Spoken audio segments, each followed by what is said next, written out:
Chapter 1. Candles, Cold Beds, and Midnight Wandering. Hey guys, tonight we begin with something gentle. So go ahead, dim the lights, settle in, and let your brain start to loosen its grip on consciousness.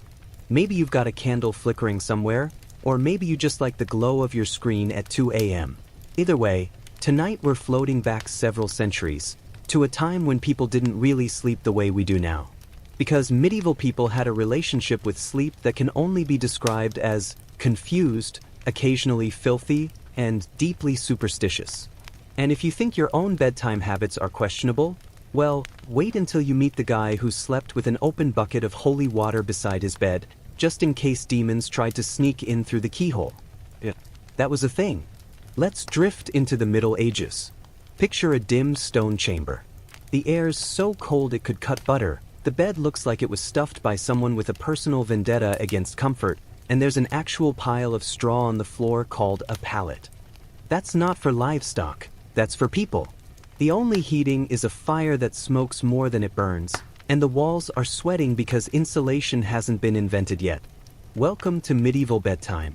And the first thing you need to know is, people didn't sleep all at once. No one just crashed at midnight and woke up at 8. That's a luxury of modernity, right alongside coffee and the concept of weekends. Instead, the medieval night was split into first sleep and second sleep. You'd go to bed not long after sunset because, well, there wasn't much else to do once it got dark and candles weren't cheap. You'd sleep for about 4 hours. Then you'd wake up for an hour, sometimes 2. And what did people do in that weird little gap between sleeps? Oh, a bit of everything. Some prayed, some read, or more accurately, listened to someone else read, because literacy was a rare bedtime privilege. Others tended the fire, checked on livestock, or, well, indulged in what a few old manuscripts politely call intimate marital duties. Apparently, the church even recommended that window between first and second sleep as the ideal time for it, because according to certain monks with a lot of time on their hands, it was the hour when the body was rested, the mind was calm, and, I quote, lust is quiet. Which is a hilarious bit of optimism from men who also thought bathing was optional. Now, not everyone even had a bed, of course. If you were a peasant, your bedroom was basically just the corner of a hut, usually shared with your entire family, and occasionally, the family goat. And yes, that meant the smells were what you think they were. Bedding was whatever you could find: hay, old rags, dried moss. There's one 14th century description of a typical peasant bed that simply says, a sack of chaff with but one blanket of rough wool. Translation, itchy misery, but at least it wasn't the floor. And it was cold. So you'd sleep in all your clothes. Sometimes even your shoes, if they weren't too muddy. People layered up with cloaks, shawls, and, if you were fancy, a fur coverlet. Those weren't luxurious either. They were usually made from squirrel or rabbit, which means your fur blanket was probably just a patchwork of small dead rodents. Cozy. Up in the castles, the nobles didn't have it much better. They just made it weirder. A royal bed wasn't necessarily private. Lords and ladies might sleep in the same room with their servants, guards, or even guests. The bed itself was massive, not for romance, but for logistics. Beds were expensive, like hand-carved, four-poster, canopy and curtain expensive. So people shared. Entire families could pile in, parents, kids, sometimes visitors, all huddled together for warmth. Privacy was a modern invention. In the medieval world, everyone knew how everyone else snored. And then there were the bed curtains, heavy drapes pulled tight around the mattress, supposedly to keep out drafts. Realistically, they trapped smoke, fleas, and the occasional mouse. Oh, and they were also a handy way to avoid eye contact if your mother-in-law was sleeping 3 feet away. The wealthy went overboard decorating these beds, embroidered saints, coats of arms, or weirdly specific biblical scenes about chastity. Henry VII, for instance, had a bed so ornate it looked like a small cathedral. His son, Henry VIII, probably ruined it, as he did with most things. Now, let's talk about lighting. Candles were the main option, but good candles were made from beeswax, expensive. Most people used tallow candles, which were made from animal fat. They stank like a stew gone wrong. If you couldn't afford those, you used a rushlight, basically a dried plant stalk dipped in grease. It burned fast, unevenly, and occasionally caught fire to your thatched roof. So bedtime lighting was a gamble between darkness and house fire. And yet, people liked keeping a little flame going. It wasn't just for comfort, it was spiritual insurance. A flame meant light, and light meant protection from whatever medieval people thought was lurking in the dark. Spoiler, they thought everything lurked in the dark. Demons, witches, fairies, the restless souls of the unburied dead. You name it, someone in 14th century England was staying up past their first sleep to sprinkle holy water on the doorframe because the night air is bad. Speaking of bad air, the medieval concept of night miasma is an underrated bit of nonsense. People genuinely believed that at night, the air became poisonous, especially after midnight. So, they kept windows tightly shut, which meant their smoky, candle-lit rooms turned into little lung-destroying boxes. Doctors of the time, if you can call them that, warned against sleeping near foul vapors or open graves, which, sure, fair enough. But they also thought fresh air could cause night palsy. So if you died in your sleep, they blamed the breeze. Let's float over to another royal disaster.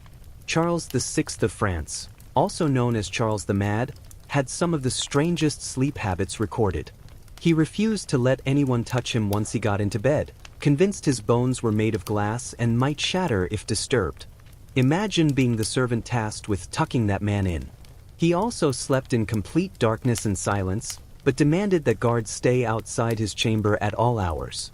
The man was paranoid, possibly schizophrenic, and definitely not getting quality REM. Meanwhile, Philip the Good of Burgundy preferred the opposite. He liked people to watch him sleep. For protection, allegedly. But it gave his attendants lifelong trauma, because Philip snored like an ox and muttered military commands in his sleep. There's even a note in one servant's diary complaining that Philip dreamed of conquest and kept the whole court awake. Margaret of Austria, one of Europe's more melancholic princesses, had a bedtime ritual so elaborate it could have been a religious ceremony. She'd ring a small silver bell to summon her ladies, who'd help her wash her hands in rose water. Then they'd brush her hair exactly 100 times, light a scented candle, and read her a psalm.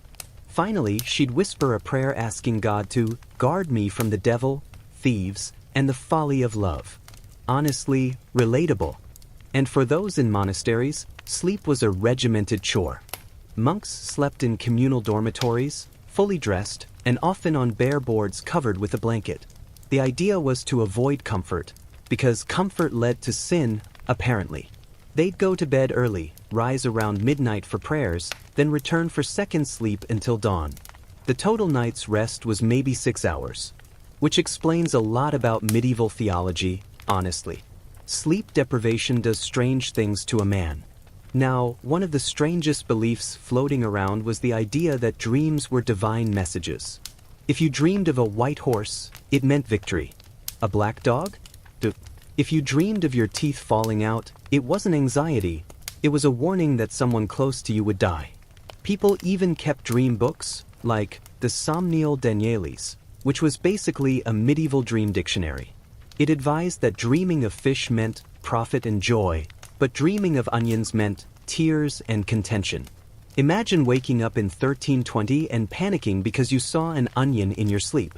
Meanwhile, King Louis XI of France reportedly refused to sleep alone, ever. He kept servants in his chamber at all times, even when he dozed.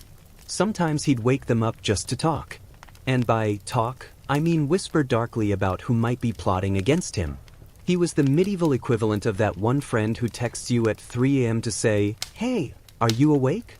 Louis also filled his room with religious relics. Bones of saints, bits of cloth, random holy knickknacks. He thought they'd guard him while he slept.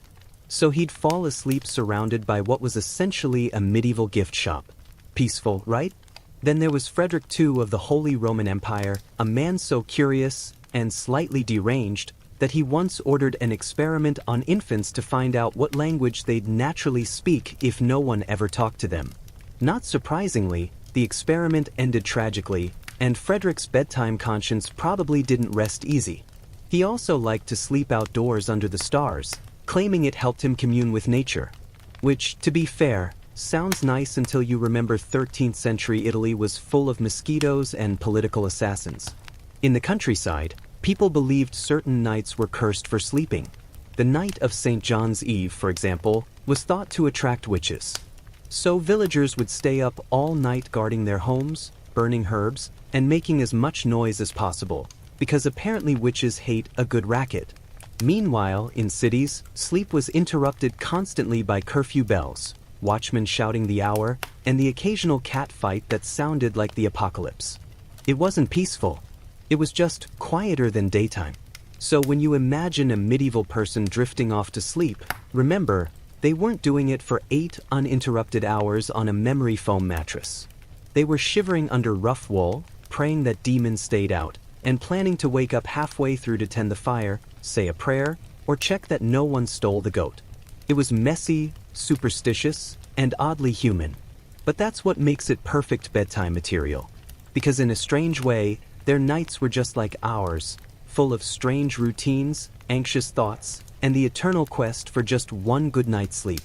So, as we dim the candle on this first chapter, let's drift further into the medieval night. Next, we'll wander through the bedrooms of kings and queens who took their sleeping habits to extremes, from golden cradles to cursed pillows and all the nightmares in between.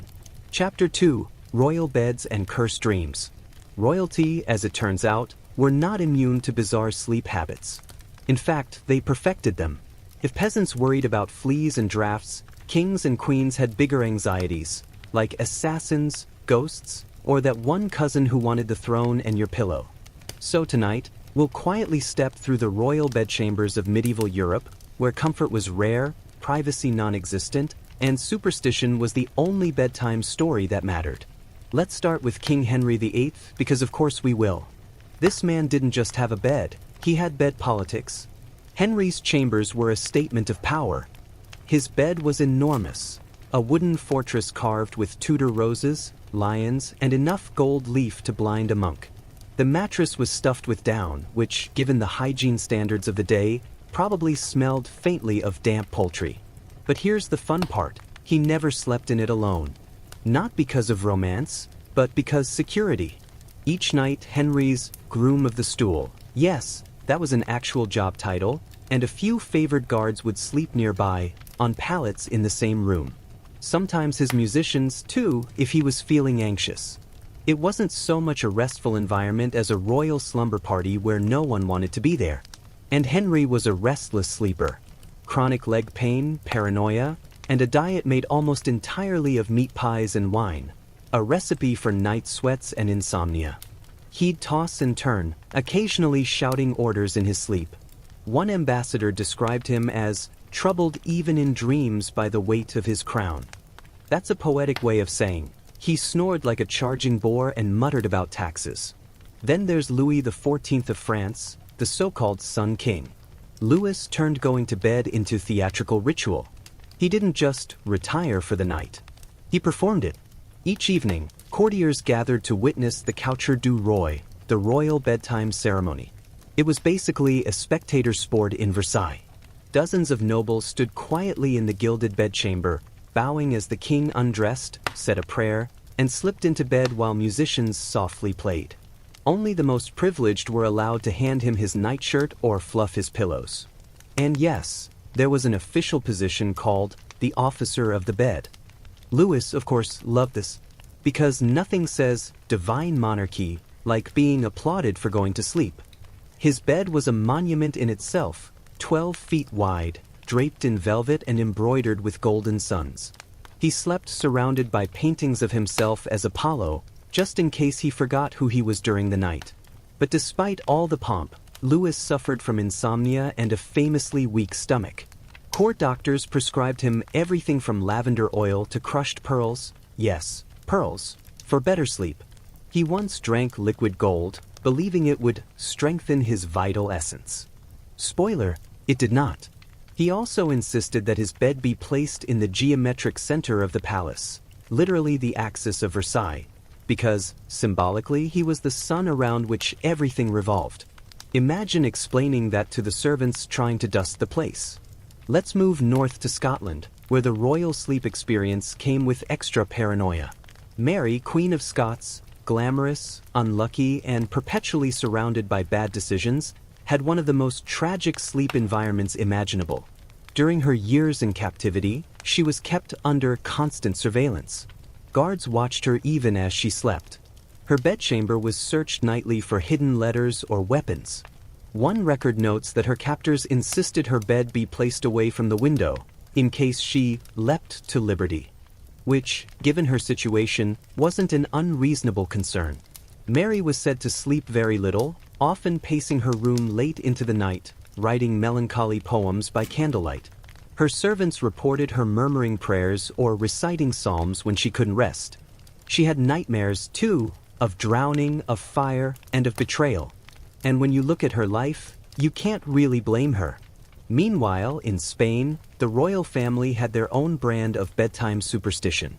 Philip II of Spain, the man behind the Spanish Armada and general champion of Catholic guilt, was obsessed with his sleep schedule. He believed sleep was a divine duty, a time when the soul communed with God. He slept at precise hours, ate at precise times, and expected everyone around him to do the same. His bedchamber in El Escorial, the massive palace monastery he built, was right next to the chapel. There was literally a window above his bed so he could look at the altar while lying down. Which sounds peaceful until you realize he could also watch his own funeral services from that same spot when he became ill. Imagine drifting off with the sound of monks chanting your Requiem Mass in the next room. Comforting, in a very Philip II kind of way. Now, one of the strangest royal sleepers was Charles II of England, the Restoration king who brought back theater, parties, and smallpox scares. Charles was notoriously superstitious. He slept surrounded by talismans and carried lucky charms into bed. He even kept a lock of his mistress's hair under his pillow, which sounds romantic until you realize he had many mistresses and probably couldn't keep track of whose hair was whose. He also had trouble sleeping after the Great Fire of London in 1666. He claimed to wake at night smelling smoke that wasn't there, a sort of royal phantom trauma. His doctors prescribed wine, gentle music, and long walks. Charles preferred the wine. Jumping back a few centuries, let's talk about Isabella of Castile, the queen who financed Columbus and somehow managed to sleep at all despite running half of Europe. Isabella was famously austere. She slept on a hard mattress with minimal bedding, even after becoming one of the most powerful women in the world. Her night routine involved prayer, confession, and occasionally a small cup of broth. She once scolded her ladies-in-waiting for using silk sheets, calling them a soft path to sin. Her husband, Ferdinand, was less restrained. He loved luxurious fabrics, perfumes, and comfortable bedding. Their shared chamber was a perfect metaphor for their marriage. One side pious and rigid, the other mildly indulgent and always scheming. Apparently, Ferdinand snored loudly and Isabella, saintly patience and all, tolerated it with what one chronicler called holy resignation. Which is polite historian speak for, she hated it but had a kingdom to run. Then there's Emperor Maximilian I, who had nightmares so vivid that he made his attendants sleep in the same room to wake him up if he started shouting. He claimed demons came to sit on his chest at night, a classic case of sleep paralysis, but in the 16th century, people called it the nightmare. He even commissioned paintings of it, a dark figure crouched on a sleeper's chest, eyes glowing, wings spread. Because nothing helps you rest like immortalizing your sleep terror in oil on canvas. Across the sea, Ivan the Terrible of Russia had his own brand of bedtime chaos. He slept with weapons. Literally. Daggers, spears, a crossbow, all within reach. His attendants said he'd wake up shouting, sometimes lashing out at whoever stood too close. One unfortunate servant once entered his room at dawn to draw the curtains and was met with a flying goblet. Ivan then calmly rolled over and went back to sleep. The man's bed was said to be covered in icons, paintings of saints, and yet, somehow, it didn't help. On the opposite end of the personality spectrum, Emperor Charles V, who ruled half of Europe before retiring to a monastery, spent his final years in quiet routine. He went to bed early, rose before dawn, and insisted his servants wind all of his clocks before he slept. He owned hundreds of them, mechanical, handmade, ticking away like a chorus of tiny heartbeats. In the end, the man who once commanded armies drifted off each night surrounded by the sound of time itself. Peaceful, perhaps, or maddening. Now, not all royal sleep quirks were grim. Some were just bizarrely specific. Queen Elizabeth I reportedly had dozens of beds but rarely slept in the same one twice. She rotated between rooms constantly, partly for security, partly for comfort. Each bed had to be freshly made with lavender and linen.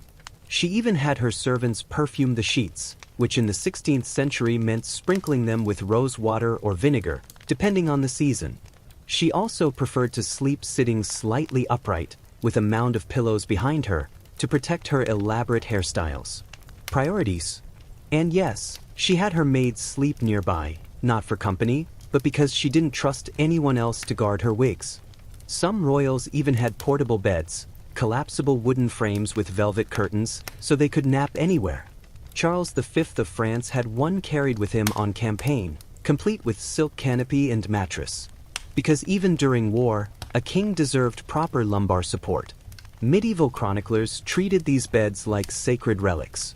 When a monarch died, their bed was often preserved, sometimes burned, sometimes even buried with them. To sleep was to reign, to dream was divine right. But of course, no medieval royal could escape the era's favorite anxiety, death in sleep. Sudden nighttime death was seen as spiritually dangerous. Dying without confession meant eternal trouble. So many nobles slept with relics or crucifixes under their pillows, just in case. Some even trained servants to wake them periodically through the night, so they wouldn't accidentally die unshriven. There's one lovely anecdote about Louis IX of France, who told his attendants that if he ever died in bed, they should immediately lift his head toward heaven and chant prayers. That's some next-level bedtime paranoia. So when we think of royal bedrooms, those golden canopies and velvet sheets, it's tempting to imagine decadence and ease. But really, they were filled with anxiety, superstition, and people snoring in decorative nightcaps. They feared everything from assassins to nightmares, ghosts, drafts, and bad digestion. Their beds were thrones, their dreams, tiny political dramas. And yet, even under all that silk and ceremony, they were just human, restless, insecure, half-asleep souls trying to find a few quiet hours in a noisy world. Next, we'll drift away from palaces and into the darker corners of medieval towns, where doctors prescribed roasted owl hearts for insomnia, and where people believed you could cure bad dreams by sleeping with bread under your pillow. Yes, really. Let's float there next. Chapter 3: Medieval Sleep Remedies and Dream Cures. Let's float now from royal chambers to the streets and smoky cottages of medieval towns, where sleep wasn't just a natural function. It was a medical puzzle, a moral test, and occasionally a full-blown spiritual crisis. People didn't just go to bed. They prepared like they were heading into battle with the unseen. And honestly, in their world, night was kind of the enemy. Because the moment the sun went down, all the weird stuff came out: ghosts, thieves, vapors, witches, and worst of all, your own thoughts. So what did people do when they couldn't sleep? Well, some prayed, some chugged wine, and some followed advice from medieval doctors, which, let's be honest, ranged from mildly helpful to absolutely not. Take, for instance, one popular 14th century recipe for insomnia. Roast the heart of an owl, grind it to powder, and mix it with wine. Drink before bed for a peaceful slumber. Because nothing says sweet dreams like bird organs and Cabernet. The logic, apparently, was that owls were creatures of the night, calm, silent, watchful. So eating part of one would transfer those qualities to you. That's the kind of reasoning that built entire medical careers in the Middle Ages.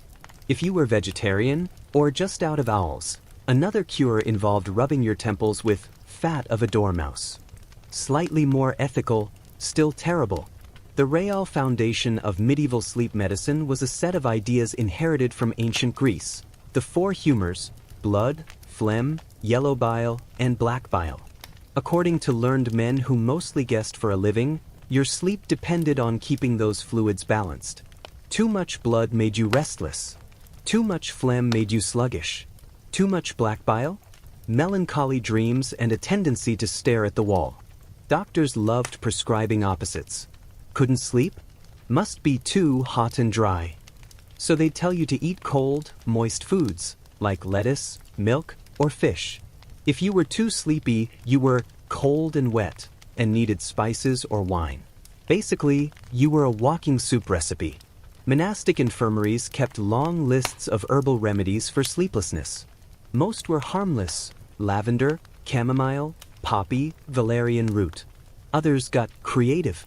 The Tequinum Sanitatis, a medieval health handbook, suggests sleeping with a sachet of crushed violets on your chest to calm anxious humors. Another text recommends boiling lettuce seeds with vinegar and applying the mixture to your forehead. That one probably just burned enough to distract you from insomnia. But some cures worked. Lavender, for instance, genuinely has mild sedative effects. So when a medieval nun advised hanging lavender over your bed to ward off nightmares, she was, unknowingly, doing aromatherapy. They were winging it, but occasionally they winged it right. Now, for the spiritually inclined, sleeplessness wasn't a medical issue at all. It was a moral one. If you couldn't sleep, you were probably guilty of something. Medieval priests often warned that restlessness came from sin, the soul's way of fidgeting under divine judgment. So, people confessed their dreams. Literally. You'd wake up, remember you dreamt something impure, and report it to your confessor before breakfast. A popular manual for confessors even listed lustful dreams as a potential sin if enjoyed too much upon waking. Imagine having to explain that at confession. Dreams themselves were big business. To the medieval mind, sleep was a portal, not just rest, but communication. Angels, saints, or demons could visit you, offering advice, prophecies, or mild existential terror. Of course, most dreams were just indigestion, but that didn't stop anyone from reading divine meaning into them. The 12th century scholar William of Conches claimed that dreams arose from vapors rising from the stomach. So if you dreamed of flying, it meant your dinner was too dry. If you dreamed of drowning, you'd eaten too much soup. It's nice to see that humanity has always overanalyzed its own subconscious. If you dreamed something particularly strange, you might consult a dream interpreter. They weren't exactly professionals, more like part-time mystics with access to a book. Those dream books were everywhere. The Somnial Danielis, a Latin bestseller, listed hundreds of symbols. Dreaming of teeth falling out equals death in the family. Dreaming of water equals change. Dreaming of cats equals betrayal. Dreaming of bread equals prosperity. Dreaming of onions equals sadness, of course. Medieval people took these seriously. If you dreamed of something bad, you'd do a ritual to reverse it, maybe say a psalm, or sleep on your other side the next night. One manual advised spitting 3 times before speaking of a nightmare to prevent it from coming true. I can only assume it made breakfast conversations delightful. Now, insomnia wasn't just for the anxious or guilty, it was sometimes seen as a sign of holiness. Certain saints were said to survive on almost no sleep because earthly rest distracted them from heavenly thought. Saint Catherine of Siena, for example, reportedly slept less than 2 hours a night, preferring prayer vigils. People thought she was blessed. Modern doctors would call it chronic exhaustion. Saint Francis slept on the ground, using a rock for a pillow, because comfort was vanity. And Saint Bernard of Clairvaux once bragged he hadn't slept in a bed for 40 years. Which, frankly, sounds less like devotion and more like back pain denial. For ordinary folk, though, sleeplessness had real consequences. A tired peasant couldn't plow fields properly.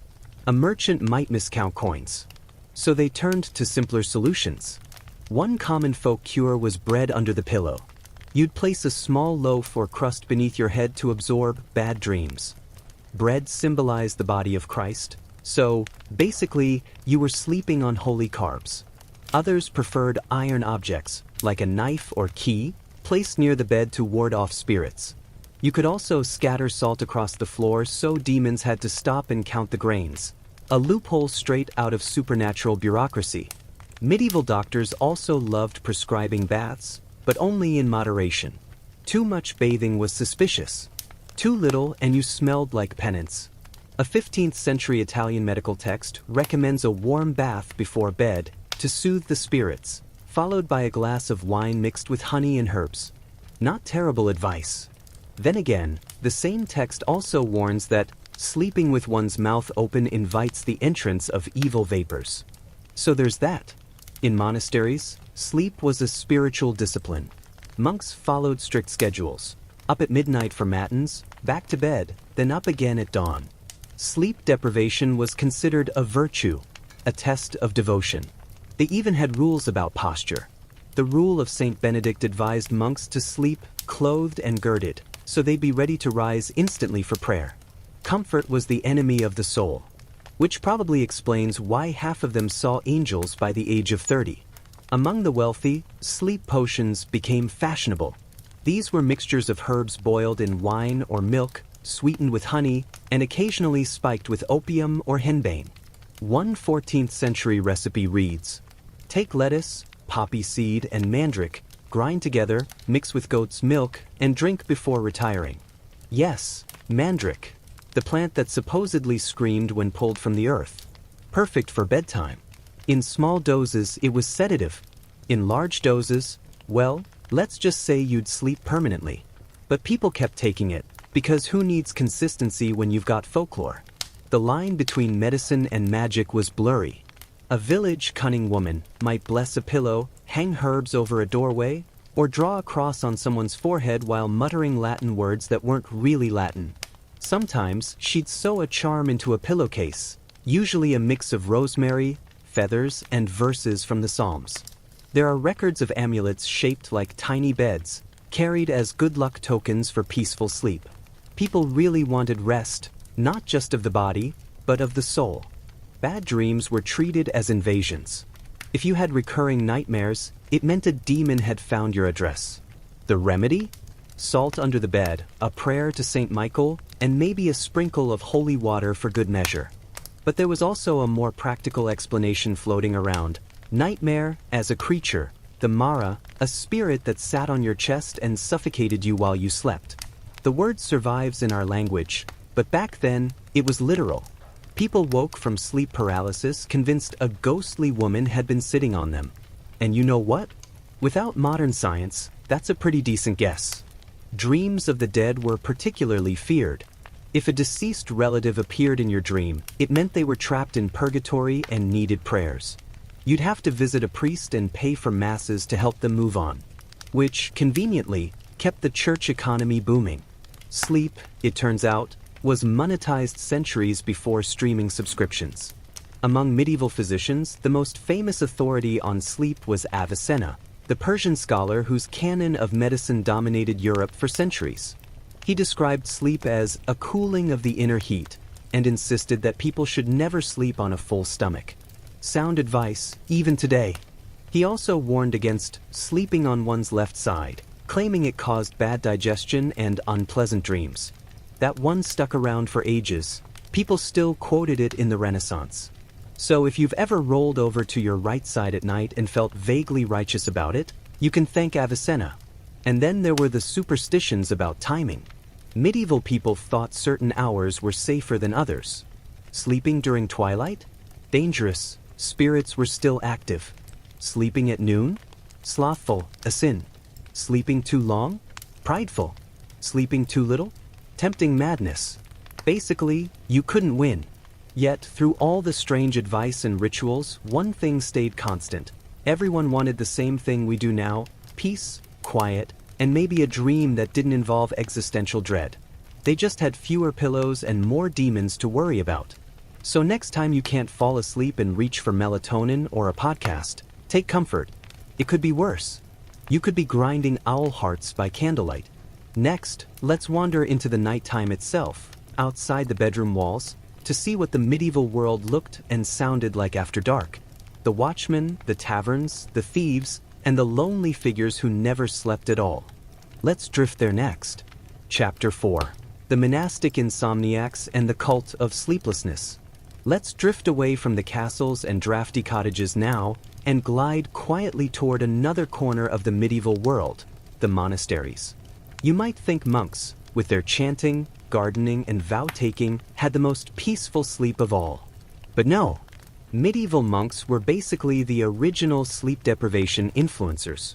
If you've ever tried to get through a full workday after 4 hours of sleep and a cup of instant coffee, imagine doing that every day, forever, because God told you to. The monasteries followed something called the Divine Office, a series of prayers scheduled throughout the day and night. Yes, night. The monks were required to rise from their hard, lumpy pallets in the dead of darkness, shuffle into the cold stone chapel, and chant in Latin until dawn started thinking about showing up. The logic was that the holier you were, the less you needed sleep. Because who needs a functioning brain when you can have divine exhaustion? Benedictine monks, for example, were told to wake up around 2 a.m. for matins, the nighttime prayer session. The bell would ring through the sleeping quarters, echoing like an ancient alarm clock, and off they'd go, trudging through the chill, half-conscious and hungry. It wasn't just a few minutes of prayer either. Matins could last up to 2 hours. Then they'd maybe nap again briefly before sunrise prayers, then more chores, more prayers, and more not sleeping. By the late Middle Ages, monks began competing, over who could sleep the least. The idea was that if you were really serious about holiness, you wouldn't need the luxury of slumber. Some even practiced vigil discipline, which sounds like an extreme workout plan but was basically an intentional all-nighter for God. Certain monastic orders, like the Carthusians, prided themselves on sleeping in short bursts, sitting upright, or even leaning on ropes strung across their cells. Imagine trying to doze off like that, basically sleeping while standing. Medieval asceticism had no chill. And then there were the mystics, people who claimed to have visions because they were just so spiritually tuned in. Many of them also happened to be extremely sleep-deprived. Coincidence? Probably not.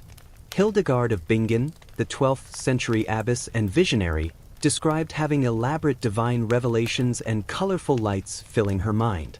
Historians have since noted that her sleep schedule was, well, non-existent. She may have experienced what we'd now call hypnagogic visions, those trippy dreamlike flashes that happen when your brain is trying desperately to shut down but your faith says absolutely not. Saint Catherine of Siena took it even further.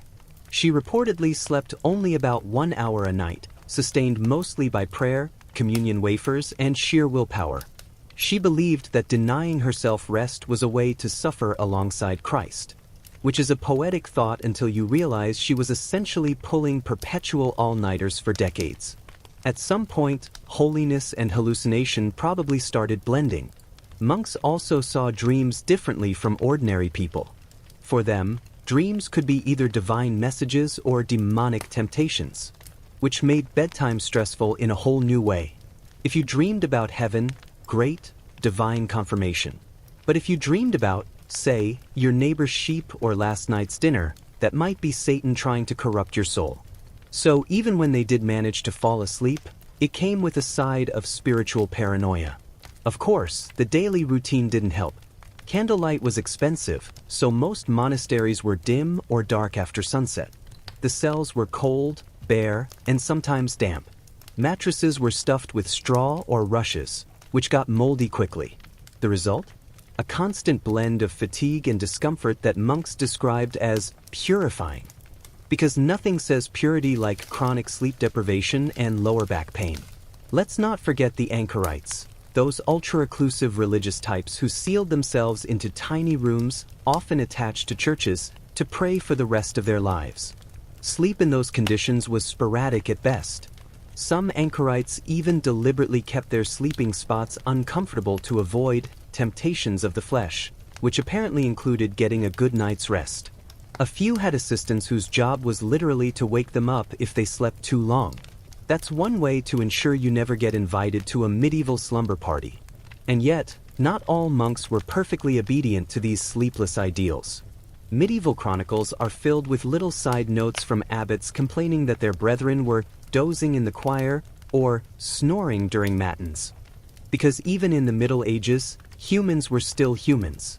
You can chant all you like about divine endurance, But give a man a stone floor and 2 a.m. prayers, and he's going to nod off eventually. The church, of course, took steps to maintain discipline. Some monasteries introduced sleeping caps with bells or assigned night watchers, monks whose sacred duty was to poke their snoring brothers awake. Picture the quiet darkness of a medieval chapel, punctuated by the gentle sound of someone getting jabbed in the ribs with a candle snuffer. Very holy. Over time, some orders relaxed the rules. By the late 14th century, monks were sometimes allowed to take longer rests or even nap during the day. This compromise was quietly accepted, probably because the alternative was a community of sleep-deprived holy men accidentally setting things on fire during midnight prayers. Interestingly, the obsession with sleeplessness didn't just stay inside monasteries. It trickled out into lay culture. Nobles and devout individuals sometimes bragged about sleeping little as if it were a badge of piety. Chronic fatigue was a kind of moral status symbol. If you looked pale and tired, you were obviously closer to God. Let's float gently now from the monks and their ropes back toward the wider medieval world, where sleep was becoming both a practical necessity and a moral battlefield. Some people treated it like sin, others treated it like survival. And as always, the weirdest part is how they all somehow made it work. Because whether you were a peasant curling up in a haystack, a noblewoman surrounded by curtains and gossip, or a monk half asleep on a wooden bench, medieval Europe was one long balancing act between exhaustion and devotion. And for the monks, at least, there was comfort in knowing that when they woke up for matins in the dark cold, someone, somewhere, was also awake, possibly snoring through the sermon. Let's drift onward to the strange sleep customs of royalty themselves, where insomnia wasn't pious, just inconvenient. Chapter 5. Royal Beds, Royal Insomnia, and the Theater of Sleep. Now, let's quietly tiptoe back into the world of kings, queens, and their never-ending pageantry, specifically into their bedrooms. Because nothing says power and wealth like a bed the size of a small ship, surrounded by courtiers pretending not to notice you snoring. In the medieval imagination, sleep was never just sleep. For royalty, it was performance, a nightly ritual loaded with politics, superstition, and far too many witnesses. If you were a monarch, your bed wasn't just where you rested. It was where alliances were forged, heirs were conceived, and sometimes, where nobles lined up to watch you wake up, literally. Take, for example, the French court in the late Middle Ages. The kings of France were so obsessed with ceremony that even their sleep had an audience. The royal bedchamber was a semi-public space, divided into layers of privacy. The chambre de parade, the outer chamber, was where courtiers gathered to witness the king getting ready for bed, or, in the morning, being ceremonially awakened. This ritual was known as the lever and coucher, and it was a social event. Nothing says good morning quite like being dressed by 6 noblemen while 50 others watch. The English monarchy wasn't much different. Henry VIII, for instance, had an entire staff dedicated to his bedtime routine. The groom of the stool, yes, that was a real title, oversaw the king's intimate hygiene, while other servants handled the bedclothes, candles, and nightgowns. The groom of the bedchamber had the honor of sleeping in a nearby room, ready to attend to the king at any hour. Privacy was, of course, unthinkable. You were the monarch. People needed to watch you exist, even unconscious. And royal beds themselves were absurdly symbolic. They weren't meant for comfort, they were statements. Massive canopies, heavy brocades, carved posts, embroidered curtains, sometimes more fabric than an entire village could afford in a year. The bed was often raised on a dais, making it the focal point of the room, as if to say, yes, even horizontal, I'm above you. But comfort? Not guaranteed.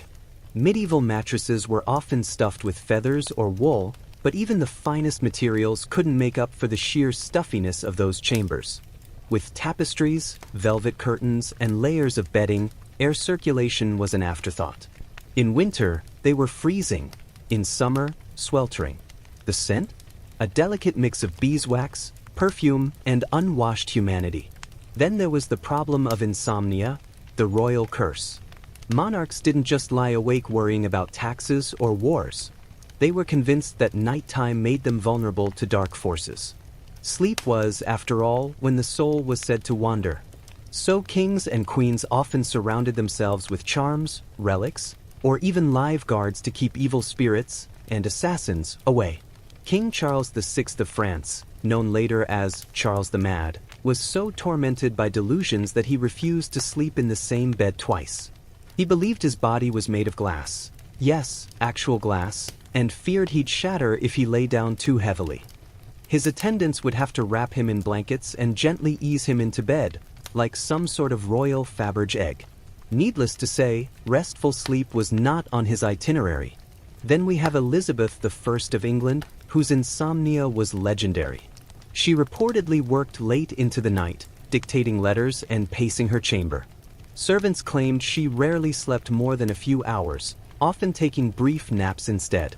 Maybe it was stress, ruling an empire, dodging assassination plots, pretending not to notice everyone gossiping about her virgin status. Or maybe she just didn't like being still long enough to let anyone else have control. In France again, we find Louis XI, who treated his sleep like a paranoid military operation. He filled his room with religious icons and locked himself in with a key he kept under his pillow. He even refused to let anyone near him while he slept, fearing poison, curses, or worse, assassination by dreams. It's safe to say the man's nighttime routine was less cozy candlelight and more siege preparation. Not that all royal sleep was grim. Some monarchs approached it like a social activity. The court of Burgundy, for instance, practiced what could only be described as sleep diplomacy. Noblemen and women would often share a bed during travels or political gatherings, platonically, sometimes as a sign of trust and intimacy. Imagine hashing out trade agreements while you're both half asleep and sharing a blanket. Medieval multitasking at its finest. And then there was Henry III of France, who took the idea of a royal bed to theatrical levels. He was known for spending hours getting ready for sleep, perfumed baths, silken nightshirts, scented pillows, and yet he hardly slept. He filled his chamber with dogs and courtiers and claimed he couldn't rest unless surrounded by noise and warmth. Essentially, he invented the medieval version of sleeping with a podcast on. Royal nightmares were also taken very seriously. A bad dream could be interpreted as divine warning, political prophecy, or omen of doom. Chroniclers would record them with reverence, and courtiers would discuss them as if they were national emergencies. The line between psychology and politics blurred at bedtime. Even the timing of royal sleep could be political. A ruler who stayed up late was seen as diligent, devoted, even scholarly. One who slept too much could be accused of laziness or indulgence. So, like everything else in their lives, even rest became reputation management. Some kings faked insomnia just to seem more responsible. Others bragged about how little they needed to sleep, as if their divine right extended to defying biology. It's worth mentioning that most royal couples didn't share beds, either. Marriage was for alliance, not cuddles. The queen had her own chamber and servants. Conjugal visits were scheduled like state meetings. When they did share a bed, it was often for ceremony. Witnesses would sometimes be present to verify the consummation, especially if heirs were needed. Talk about pressure. Of course, all these elaborate sleeping habits were mostly for show. Beneath the embroidered sheets and candlelit drama, royals were just people with too much responsibility and not enough REM cycles.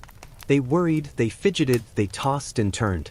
Power didn't buy peace of mind, and velvet curtains couldn't block out the weight of a crown. So, while peasants curled up beside their livestock and monks dozed on ropes, kings and queens wrestled with their own nightly demons, wrapped in silk, surrounded by attendants, but still very much alone. Let's drift now from the royal bedchamber to the everyday medieval home, where the rules of sleep were far simpler, and the company far smellier. Because the real story of medieval rest wasn't in the palaces or monasteries, but in the cottages where most of humanity tried to catch a few decent hours before dawn. Chapter 6: Peasant Sleep, Shared Beds, Strange Hours, and Snoring Livestock. Now let's quietly wander down from the royal castles and cloisters, out through the gates, and into the smoky, crowded cottages of the common folk, the peasants, farmers, and townspeople who made up nearly everyone else in medieval Europe. Here, sleep looked nothing like silk curtains or golden canopies. It was cramped, shared, noisy, and, surprisingly, quite practical. A medieval peasant's house was usually one room, maybe two if they were lucky. Privacy was not a thing. The hearth glowed in the center, animals often occupied one side for warmth, and people slept on the other. If that sounds rustic and cozy, remember, those animals were not exactly house-trained. You might drift off to sleep beside your spouse, your children, and a cow, all breathing the same smoky, hay-scented air. So if you ever thought your roommate snored loudly, imagine sharing a bed with a sheep. Speaking of beds, calling them that might be generous. Most peasants slept on straw-stuffed sacks, sometimes just piles of rushes or hay on the floor. In winter, they'd add animal skins or old cloaks. The wealthier villagers might have a wooden frame, but it was often crude and shared by several people. Families slept together for warmth, parents, children, maybe a grandparent, sometimes even servants or guests. It wasn't scandalous, it was survival. In some areas, particularly Northern Europe, people even used what was called a box bed, a wooden enclosure with doors or curtains, almost like a cabinet you crawled into. It trapped body heat in the freezing nights and provided a sliver of privacy in a home that otherwise had none. It also made bedtime look vaguely like being stored away for later. Practical, if slightly coffin-adjacent. Now, contrary to what we might imagine, peasants didn't sleep all night in one stretch. In the medieval world, segmented sleep was the norm. People typically had a first sleep that lasted a few hours after dusk, then woke up for an hour or two in the middle of the night to pray, stoke the fire, check on animals, or, let's be honest, talk quietly and maybe steal a snack.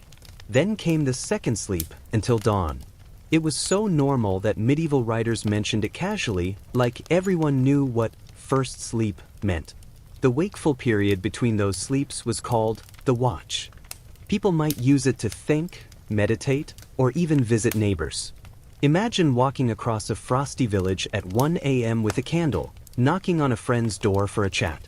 That was medieval nightlife. Without clocks, time flowed differently.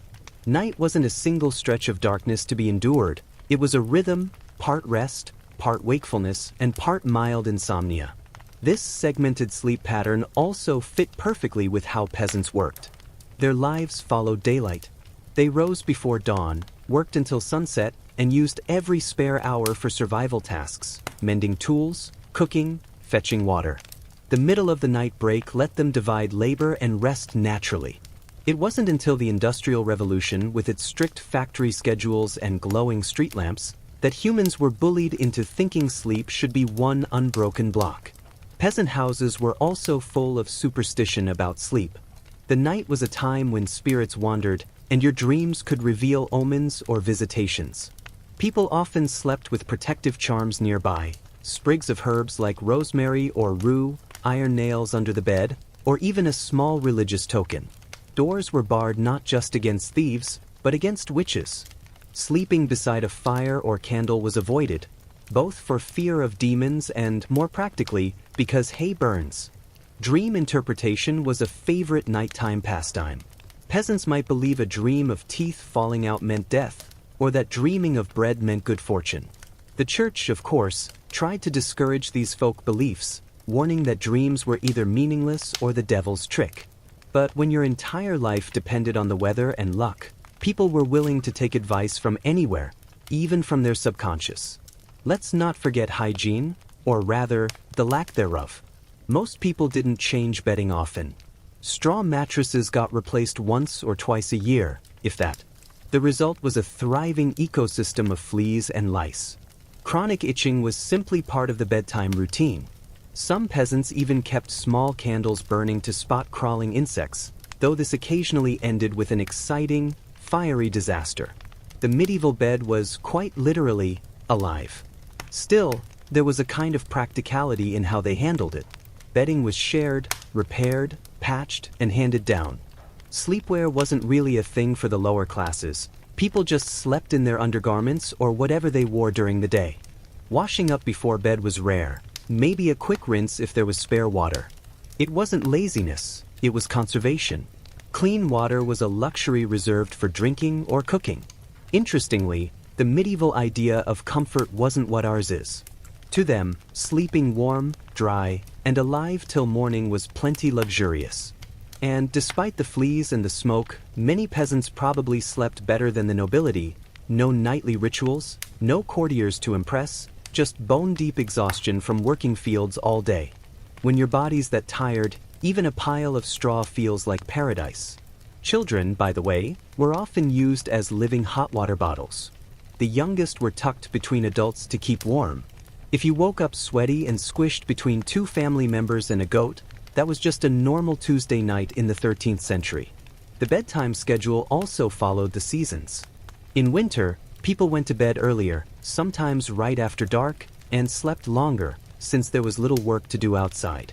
In summer, with long days and short nights, they slept less, rising early to work the fields. Time itself was flexible. No clocks, no alarms, just the cycle of sun and exhaustion. And despite the simplicity, there was a deep communal aspect to it all. Sleep wasn't private, but shared, physically and socially. People talked before bed, shared stories, whispered prayers, or just sat in silence by the dying fire. For many, it was the only quiet moment in a noisy, laborious life. There's something oddly tender about that image. Entire families huddled together, half asleep, listening to the night sounds outside. Every now and then, chroniclers or visitors from the upper classes would comment on how peasants seemed to fall asleep instantly. It baffled them. But for the villagers, fatigue was the only guarantee. They didn't need featherbeds or fancy linens, just darkness, warmth, and maybe a pig nearby to share the body heat. So, while the royals were busy staging their ceremonial bedtimes and monks were proudly depriving themselves of rest, the average medieval peasant was simply trying to get through another freezing night. Their sleep might not have been luxurious, but it was honest. They earned it with sweat and toil, and they took it where they could, between prayers, chores, and the occasional cow sneeze. Let's float now from the smoky cottages of peasants to the quieter, stranger world of medieval medicine, where doctors and philosophers tried to explain what sleep even was, often with results that sound like bad science mixed with dream poetry. Because, as it turns out, medieval thinkers had a lot to say about how and why we close our eyes each night. Chapter 7: Medieval Medicine and the Mystery of Sleep. Let's drift away now from the hay-filled cottages and candlelit huts into the dim, book-scented chambers of medieval physicians, men who wore long robes, argued in Latin, and were absolutely convinced they understood the human body. Spoiler, they didn't. But that didn't stop them from confidently writing thousands of pages on how sleep worked, what caused it, and how to fix it when it went wrong. To the medieval mind, sleep wasn't just a biological process. It was a carefully balanced event involving humors, vapors, and the whims of your internal heat. Everything came back to the humor theory, the cornerstone of pre-modern medicine. According to this ancient idea, your body was filled with 4 humors: blood, phlegm, yellow bile, and black bile, and health meant keeping them perfectly balanced. Too much of one, and things went downhill fast. So what caused sleep? Well, according to 13th century physicians, it happened when fumes of digestion rose from the stomach and gathered in the head, gently cooling and moistening the brain. Basically, your dinner released sleep-inducing vapors, which floated upward like cozy little clouds and lulled your mind into rest. It's not quite melatonin, but they were trying. This explains why so many medieval medical texts warn against eating too much before bed. Too much meat or wine, they said, caused gross vapors that would make your sleep heavy and your dreams disturbing. On the other hand, going to bed hungry made your humors too dry and fiery, leading to restless tossing and melancholic thoughts. In other words, medieval insomnia was caused by bad soup. The humors also determined the quality of your sleep. A person with too much phlegm was said to sleep too much, sluggish and heavy, always drowsy. Someone with excess black bile, associated with melancholy, might lie awake, brooding and anxious. The ideal sleeper was sanguine, balanced, content, and moderately full. So if you woke up cranky in the Middle Ages, your doctor would probably recommend a bloodletting, a warm bath, and a boiled lettuce salad. Yes, boiled lettuce. because it was believed to have cooling properties that encouraged good sleep. So did violet syrup, rose water, and even lettuce seed oil. Medieval medicine was basically herbal tea culture with a touch of alchemy. Physicians advised avoiding onions, garlic, and hot spices before bed because they supposedly excited the body and disturbed dreams. The ideal bedtime snack was something bland, soft, and slightly sad. Bread soaked in milk was a classic. But physicians didn't just prescribe food. They had a whole philosophy of sleep hygiene centuries before the term existed. The 12th century medical text Regimen Sanitatis Salernitanum, a sort of medieval wellness guide, offered advice that sounds almost modern, except when it doesn't. It suggested sleeping on your right side first to help digestion, then switching to your left to rest the heart. Sleeping on your back, it warned, invited evil dreams and oppression of the chest. Side sleepers, rejoice, your medieval ancestors agree with you. They also had opinions on timing. According to scholars like Avicenna, a Persian physician whose writings shaped European medicine for centuries, the best time to sleep was about 2 hours after your evening meal. Too soon, and digestion would fail. Too late, and your brain would stay overheated. Avicenna also recommended waking up before sunrise because oversleeping dampened the spirit. Translation: sleeping in was lazy and vaguely sinful. Even sleeping posture was a matter of health and virtue. Upright or slightly elevated was considered ideal. Lying flat on your back supposedly let harmful vapors rise from the stomach to the brain, a direct route to nightmares. Some manuals even warned against covering your head while sleeping, fearing it could suffocate you with your own exhalations. Which, fair point. And dreams, dreams were a whole medical subfield. To a medieval doctor, dreams were diagnostic tools. They revealed imbalances in the body and soul. Dreaming of fire meant too much bile. Dreaming of water meant excess phlegm. One famous text advised physicians to ask their patients what they dreamed about before prescribing treatment. Imagine visiting your medieval doctor and having him nod solemnly as you describe chasing a flying chicken through a flooded cathedral. "Ah yes," he'd say, "clearly your spleen is overheated." Insomnia was also well documented. Medieval physicians called it vigilia, a restless state caused by too much heat in the body, emotional turmoil, or bad air in the bedchamber. Treatments ranged from herbal tonics to gentle massages with rose oil. Some recommended drinking warm milk mixed with poppy seeds or opium, yes, the real kind, before bed. Others advised bathing the feet in warm water to draw down the spirits. Modern science might frown at the opium, but the foot bath idea actually holds up surprisingly well. They even had bedtime rituals for mental calm. Reading scripture, saying prayers, or listening to gentle music were all encouraged. Loud noise, arguments, or excessive merriment before bed were discouraged, because, apparently, if you laughed too much, your humors got rowdy. Astrology, too, slipped into sleep medicine. Some physicians timed their patients' rest according to planetary movements. Saturn, being slow and heavy, was associated with deep sleep, Mars with restless nights. So if you couldn't sleep, it might not have been your fault. You could blame the stars. And while most of this sounds quaint now, medieval doctors were surprisingly observant. They knew that emotions affected sleep. They linked restlessness to anxiety, grief, or guilt long before psychology was a thing. The remedy? Prayer, confession, and sometimes a walk in fresh air. It's basically therapy, except with more incense. There were, of course, plenty of dubious cures. Some manuscripts suggest tying herbs around your neck or sleeping with a live chicken under your bed to absorb bad vapors. Others advised rubbing your temples with oil made from poppies and vinegar.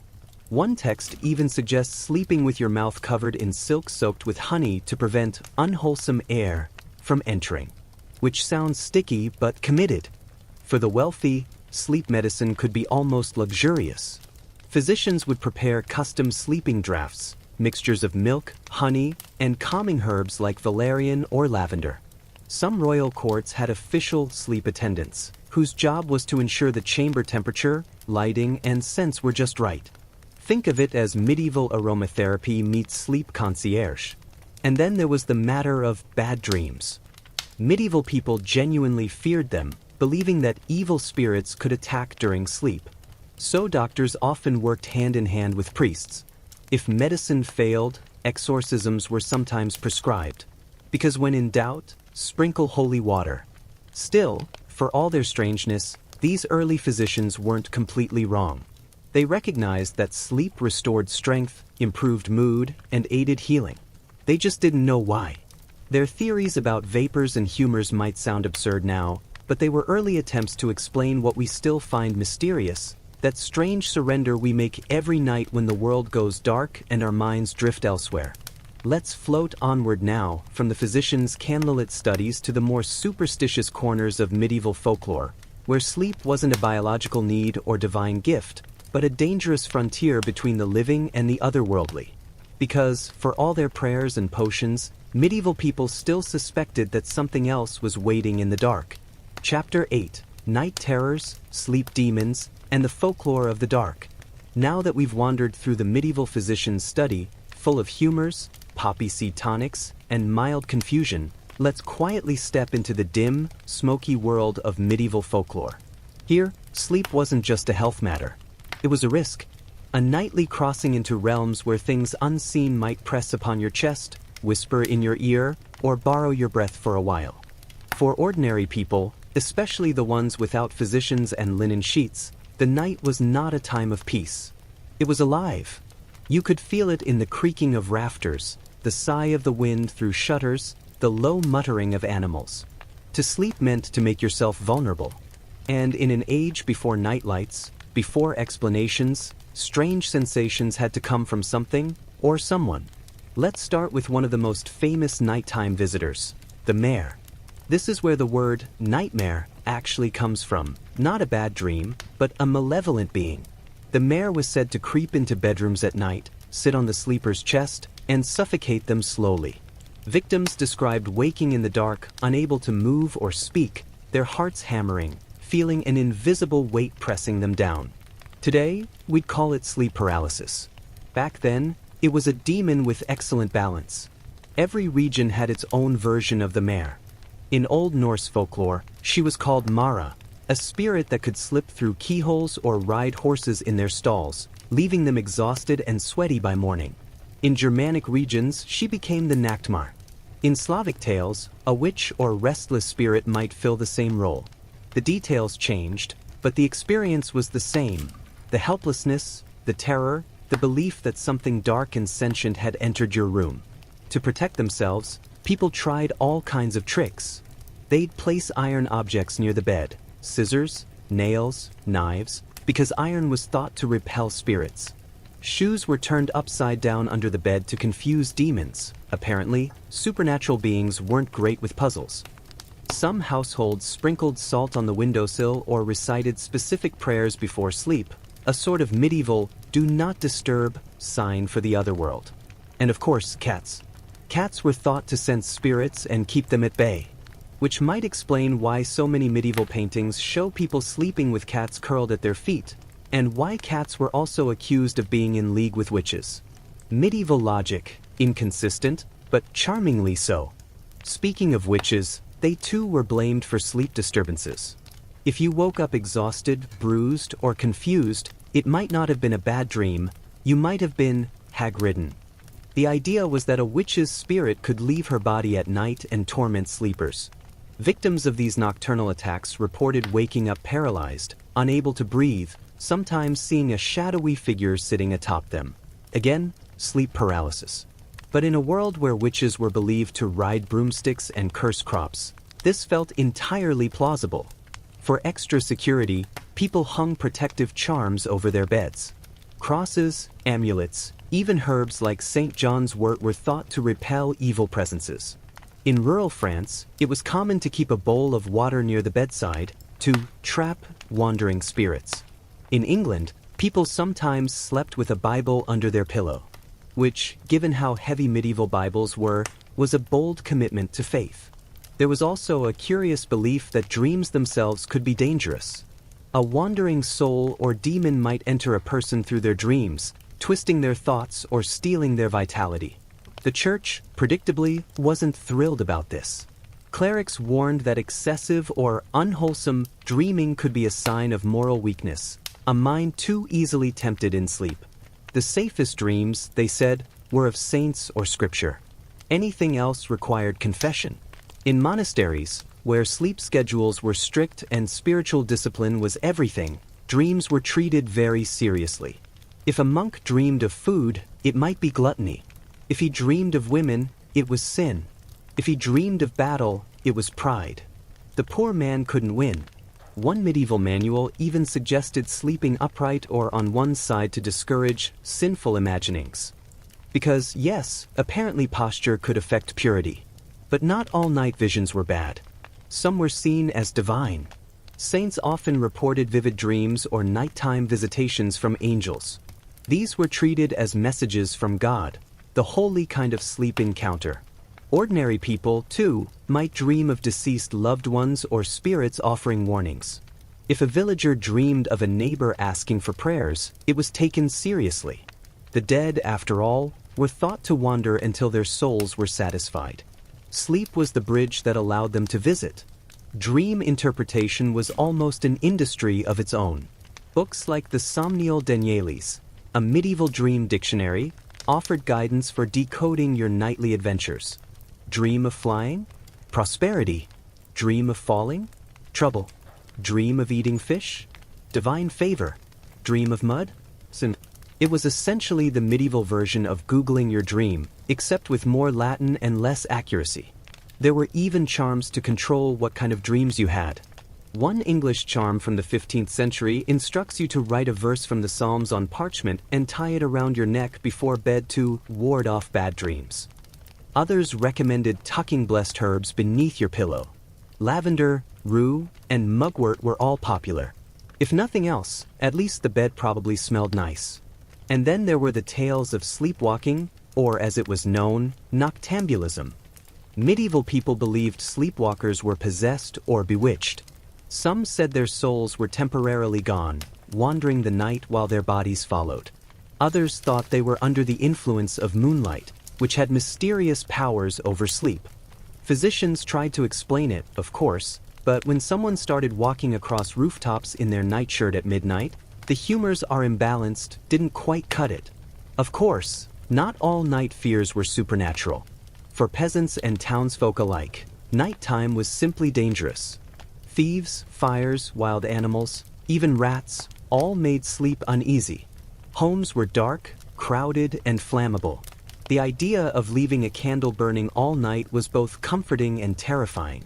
You wanted light, but you also didn't want to burn the house down. So, while medieval people might have believed in demons and witches, they also had very practical fears, the kind that kept one ear open even in dreams. Night was when things happened. Babies were born, thieves prowled, souls left the body, and strange noises seemed to have intentions. To fall asleep was to surrender to all of it. Yet, in a strange way, that fear made sleep sacred. People prayed before bed not just for rest, but for protection. They crossed themselves, whispered blessings over their families, and trusted the night to God. Every morning, waking up was a small miracle, proof that the demons, vapors, and witches hadn't won. So when we picture a medieval peasant drifting to sleep, it wasn't under the calm hum of a white noise machine. It was under the watchful eyes of charms, candles, cats, and faith. A sleep that was half trust, half truce with the darkness itself.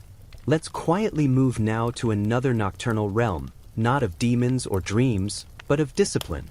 Because in the monasteries and convents, where silence ruled and time itself was marked by bells, sleep was not a luxury. It was a regimented ritual of devotion. Chapter 9. Monks, Nuns, and the Holy Schedule of Sleep. In most of medieval Europe, people slept according to the rhythm of the sun and their own exhaustion. But inside the thick, echoing walls of monasteries and convents, sleep followed a far stricter order. The night there was not for rest, it was for prayer. And as you might imagine, nothing ruins a good dream faster than a monk with a handbell at 2 a.m. Let's set the scene. Picture a monastery in the 12th century, stone walls, flickering candlelight, and silence thick enough to feel. The monks live according to the rule of Saint Benedict, a 6th century document that dictates nearly every aspect of their lives, including when and how long they sleep. Saint Benedict, bless him, believed that too much sleep made the soul sluggish. He wrote that monks should rest according to necessity, not indulgence, which is medieval code for sleep is fine, but don't get too comfortable. The result was a nightly schedule that would horrify any modern sleep scientist. A typical Benedictine monk went to bed around sunset, maybe 7 or 8 p.m., and then, a few hours later, was woken by the clanging of the matins bell for the night office of prayer. Matins was held sometime between midnight and 3 a.m., depending on the season. Picture it, a line of sleepy monks trudging through dark corridors in silence, candles flickering, the chill biting through their wool robes. All to chant psalms in a freezing chapel for an hour or two before returning to bed. After matins came lauds, another service, usually just before dawn. And once that was over, there wasn't much point going back to sleep. The day's labor began almost immediately, reading, copying manuscripts, gardening, baking, or whatever task the abbot had assigned. So, in total, monks got perhaps 5 or 6 hours of sleep, divided in 2 segments. It was intentional. The goal wasn't comfort, it was vigilance. They believed that breaking sleep was spiritually beneficial, that waking in the night to pray helped resist sin and reminded them that life itself was temporary. It was also, in a strange way, practical. Medieval monks didn't have electric lights or alarm clocks. The moon, stars, and the tolling of bells organized their entire existence. By waking regularly, they maintained a sense of divine rhythm, prayer marking each portion of the day like clockwork. But what did this do to their actual sleep? Unsurprisingly, they were probably exhausted. Chronic fatigue was almost a feature of holy life. Monks were supposed to be weary, because rest was indulgent and the body was the enemy of the soul. Some even slept in their habits, their full wool robes, to avoid the temptation of softness. Others slept on hard boards, straw mats, or even bare floors. The logic was simple. If you're too comfortable, you might sin in your dreams. In the most extreme cases, some orders took pride in minimizing sleep altogether. The Cistercians, for instance, were known for their strict discipline. They slept only about 4 hours a night, sometimes broken up by manual labor and prayer. Carthusian monks took things further. They lived in near total isolation, in tiny cells, sleeping when their work allowed, often just 2 or 3 hours at a time. It wasn't so much a sleep schedule as a long, quiet endurance test. Nuns had similar routines, though their living conditions were sometimes less austere. In convents, the rhythm of night prayers was the same, matins, lauds, and so on, but women's communities often placed more emphasis on maintaining health. Some abbesses permitted slightly longer rest during winter, acknowledging that exhaustion wasn't especially holy if it led to fainting in choir. Still, the expectation was discipline over comfort. And yet, despite all the rigid scheduling, sleep in monasteries wasn't entirely bleak. For many, those quiet hours before dawn were a source of strange peace. Imagine chanting psalms by candlelight in a cold stone chapel while the world outside slept. No noise, no hurry, only the sound of breath and prayer. It was monotonous, yes, but also deeply meditative.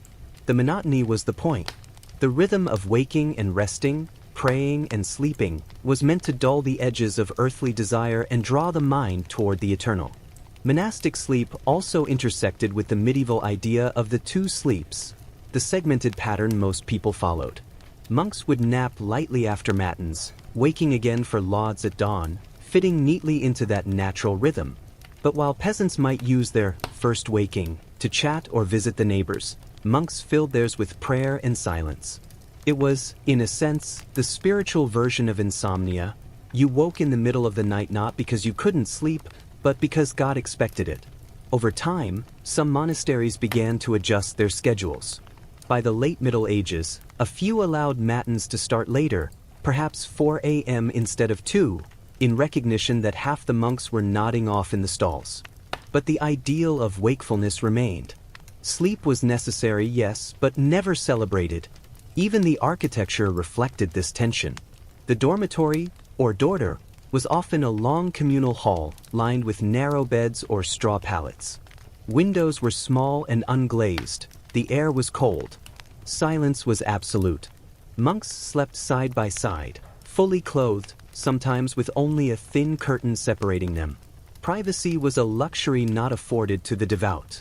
The night watch, a designated monk, stayed awake to ensure no one broke the rules or the vow of chastity. Sleep, even holy sleep, was under supervision. It's easy to imagine that this constant fatigue might lead to creative theology. There are records of monks falling asleep mid-prayer, leaning on pillars, or even snoring through matins. Chronic sleep deprivation does strange things to the mind, and some historians suggest that the mystical visions recorded by monks, flashes of divine light, voices of angels, might, in some cases, have been the result of sleep deprivation. A holy hallucination, if you will. But even when half asleep, these men and women believed their nightly sacrifice meant something. Waking at midnight wasn't an inconvenience, it was a devotion. To sleep too soundly was to flirt with spiritual laziness. Rest was tolerated, not treasured. And yet, for all its austerity, the monastic system preserved something important: routine. In a world where peasants worked by daylight and nobles feasted until collapse, monks offered a structured rhythm that gave every hour a sacred meaning.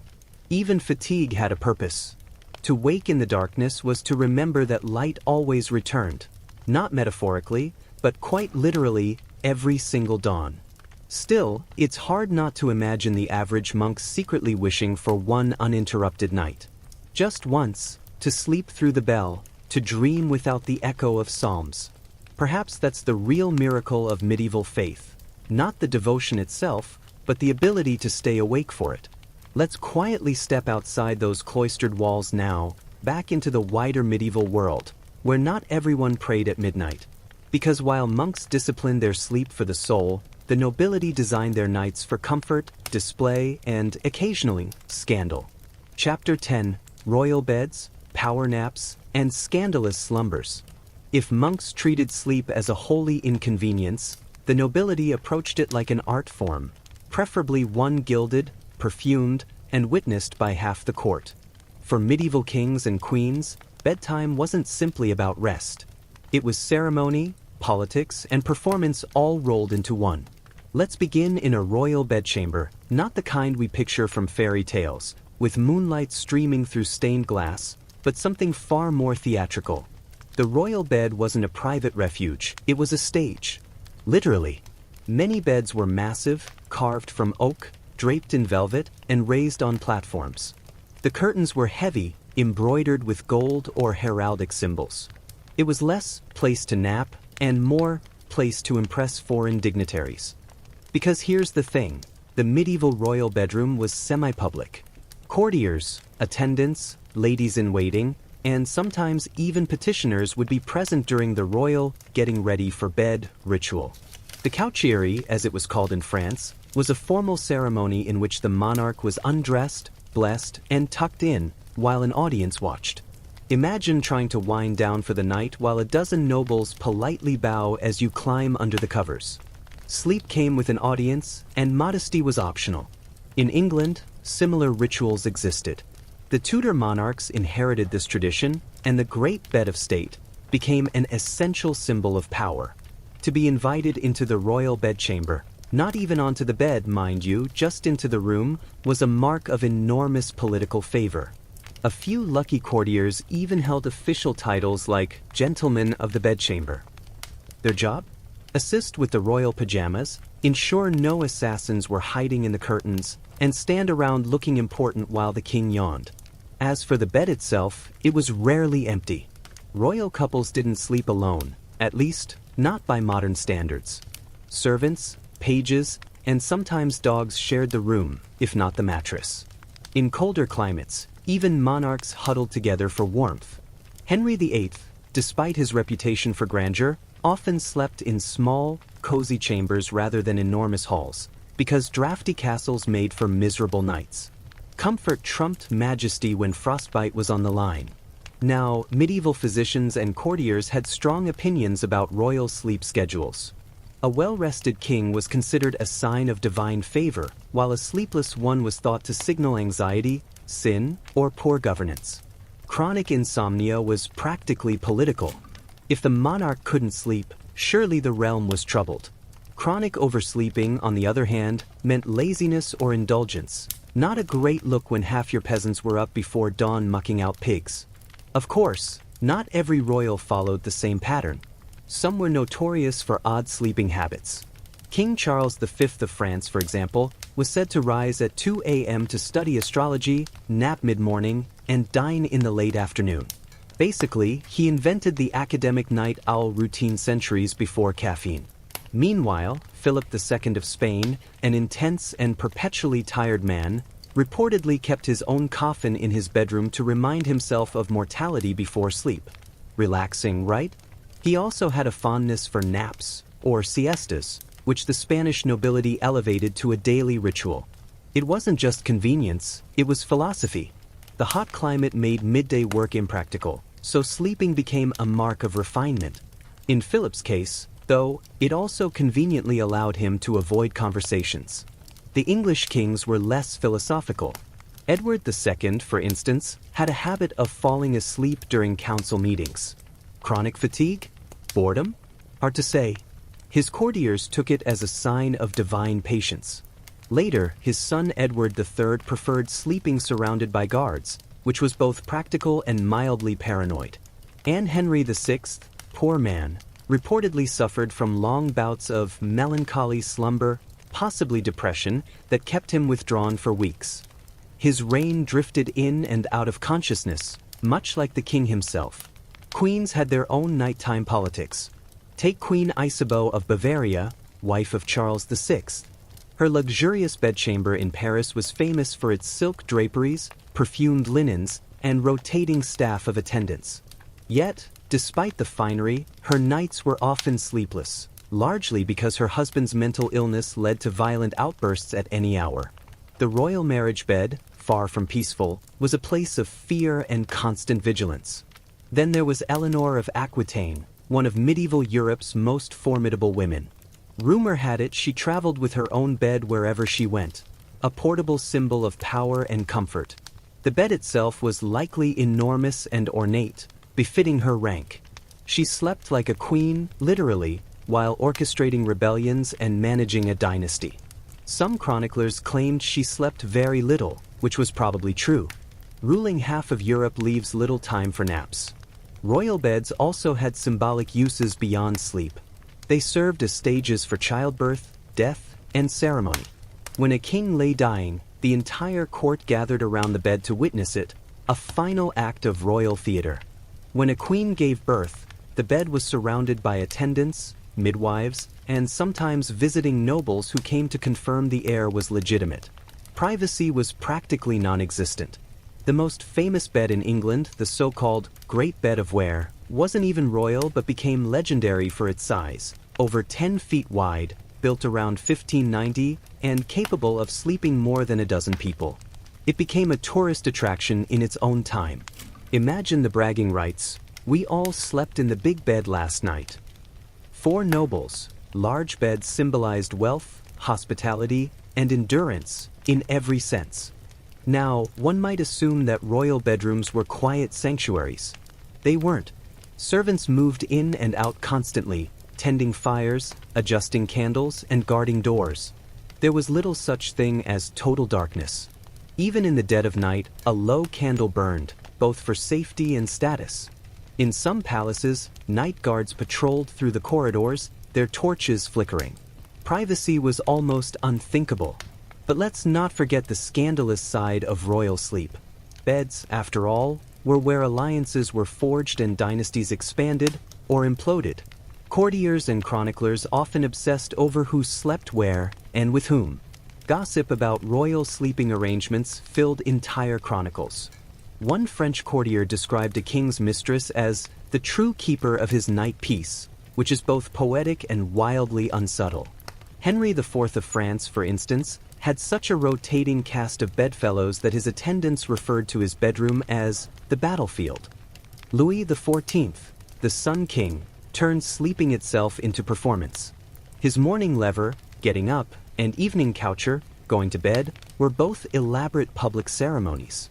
Nobles competed for the privilege of handing him his nightshirt or fluffing his pillows. Even the act of turning down the royal sheets was political theater. Sleep in Versailles was an act of monarchy. And then there were the royals who used sleep as escape. Richard II reportedly retreated to bed for days after political crises, while Mary, Queen of Scots, spent long hours in bed reading or brooding. In an age when insomnia was associated with guilt or sin, sleeping too much could be seen as weakness, but it could also be rebellion. Sometimes, refusing to rise was the only power left to a fallen monarch. Through all of this, one thing stayed constant: beds were never just for rest. They were symbols of hierarchy, intimacy, and legitimacy. Who shared your bed, or was allowed near it, said more about politics than affection. To sleep near power was to bask in it. So while peasants fought off fleas and monks prayed through the night, the royals turned slumber into a statement. Their nights were perfumed with rose water, lit by candlelight, and thick with intrigue. Comfort, ceremony, and corruption all mingled between silk sheets. Let's gently drift onward now, away from the velvet and politics, and back to the world of the common people. Because while kings dreamed under gold-threaded canopies, the rest of medieval society slept wherever they could find a warm spot, a bit of straw, and hopefully no rats. Chapter 11. Townsfolk, Inns, and the Jumbled Sleep of Medieval Cities. Now, let's quietly leave the gilded beds of royalty and step into the bustling streets of medieval towns and cities. Here, sleep was a whole different kind of challenge, less ceremonial, more chaotic, and always a negotiation with noise, smell, and unpredictable neighbors.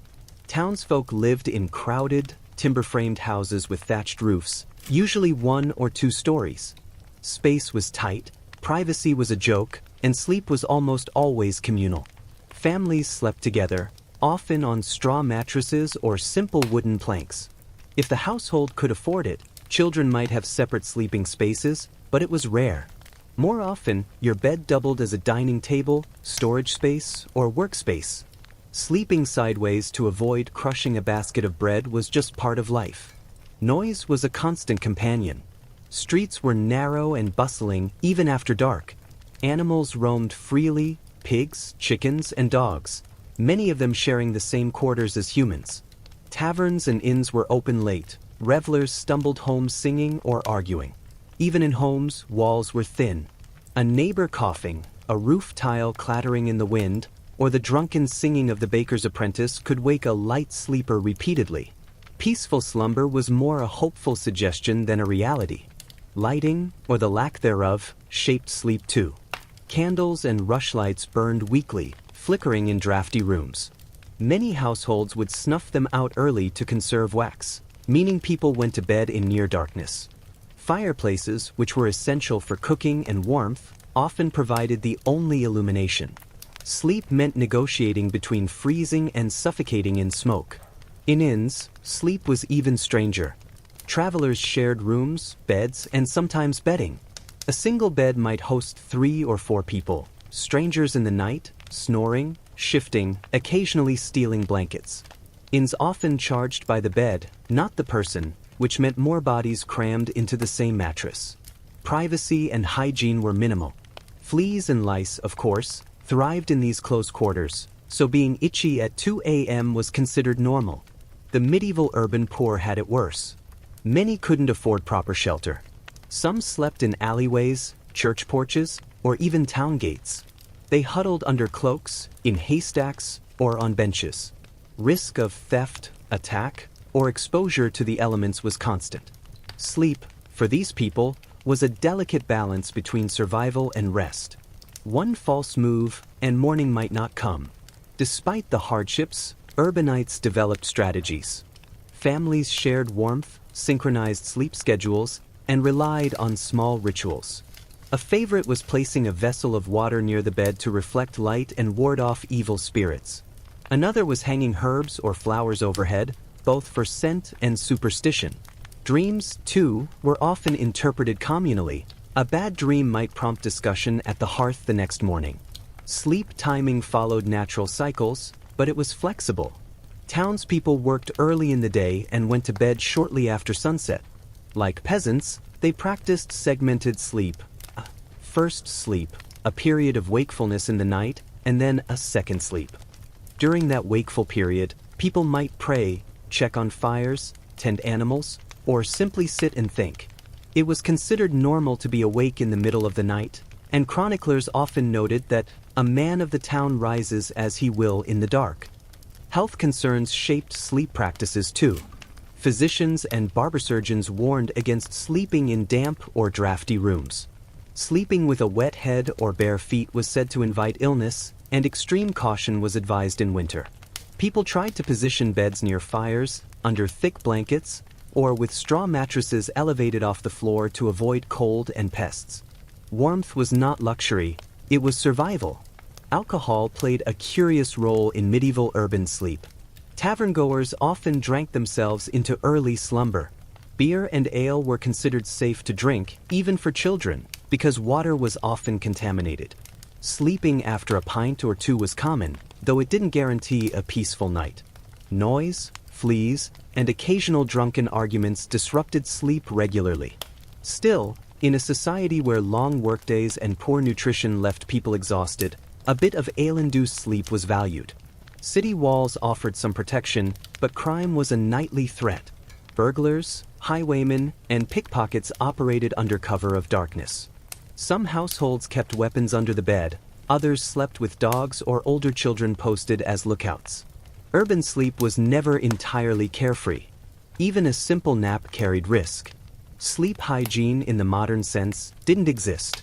Bedding was shared, washed rarely, and often infested with insects. Feather mattresses were a luxury. Most people had straw or rush beds. Pillows were small and flat, sometimes stuffed with straw or wool.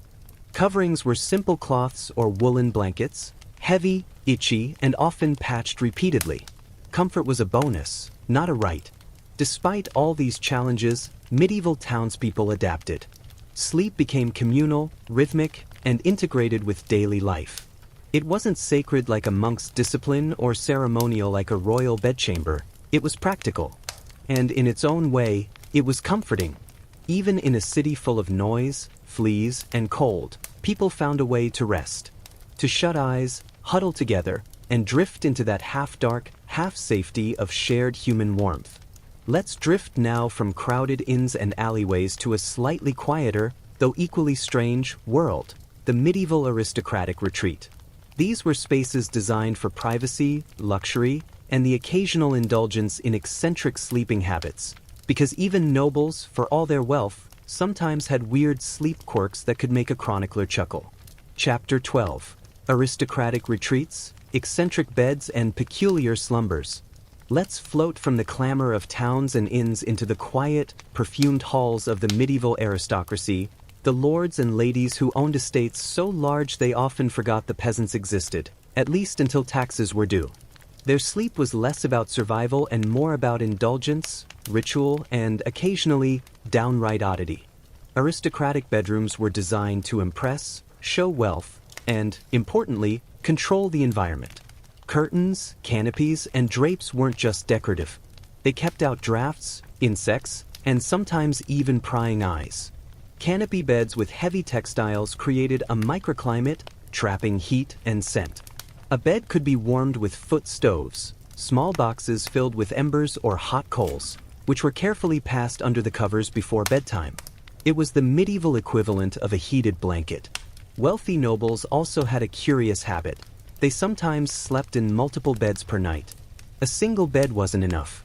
They might retire first to a smaller, private bed in a dressing chamber, then move to the main state bed once attendants had adjusted curtains, checked fires, and ensured the room smelled suitably of herbs and perfumes. For some aristocrats, the bed itself was almost a stage, a place to display status, etiquette, and ritualized comfort. And then there were the eccentric sleep habits. Consider King Edward I of England, who reportedly slept in 3 different rooms depending on the season, one for warmth in winter, another for ventilation in summer, and a third for balance. Yes, we are using medieval definitions of balance here. the right temperature, the right alignment with windows, the right distance from servants. Comfort was part science, part superstition. Some nobles were obsessed with position. Side sleepers were often recommended to avoid humoral imbalance, echoing the medical theories we discussed earlier. Some went further, sleeping with wedges of cushions to elevate their heads or prop up their feet. Others, especially the elderly or infirm, had attendants monitoring them through the night, adjusting blankets, pillows, and fires as needed. Sleeping was a performance as much as a necessity. Then there was the matter of companionship. Aristocrats sometimes shared beds with multiple family members, but they also had lovers, pets, or even ceremonial figures present, all under the watchful eye of attendants. For example, it was not unusual for a noblewoman to sleep with her maid or confidant nearby, to guard her privacy or assist with night rituals. Royal courts even assigned officials to watch for inappropriate bedchamber conduct, ensuring that no one abused proximity or privilege. Perfume and herbs were crucial. Nobles believed that pleasant scents improved sleep quality, prevented nightmares, and even warded off disease. Lavender, rosemary, sage, and rose petals were strewn liberally across mattresses and inside pillowcases. Some beds had specially designed herb drawers under the mattress. You could say aristocrats had essentially invented aromatherapy centuries before it became trendy. Temperature control was also key. Castles could be freezing in winter and stifling in summer.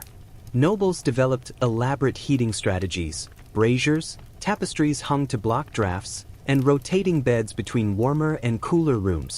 Some even slept with small foot baths or heated stones tucked under their blankets. Sleep comfort was a science, part physics, part superstition. And then there were the truly odd habits. Some nobles reportedly slept with eyes partially open, believing that it allowed them to remain vigilant against enemies. Others practiced split sleep, deliberately waking in the night for reading, prayer, or secret meetings. One Italian prince apparently preferred to sleep sitting upright in a chair, to avoid flatbed discomfort, and to keep his body alert for inspiration. Pets were surprisingly common. Dogs, cats, and even small exotic animals sometimes shared the bed. They provided warmth, companionship, and, in the case of certain birds, gentle melodies. Not every noble had a small menagerie in the bedroom, but for those who did, sleep was an aromatic, warm, and sometimes chaotic experience. And let's not forget the role of scandal. Bedchambers could be sites of intrigue, gossip, and clandestine affairs. Courtiers observed sleeping patterns, lovers negotiated nightly access, and chroniclers often relished detailing odd habits. Did a duke prefer sleeping with the head of his bed facing west? Was a princess rumored to nap with dozens of pillows stacked like a fortress? Medieval observers recorded these quirks with a mixture of fascination and moral judgment. Health concerns were ever present.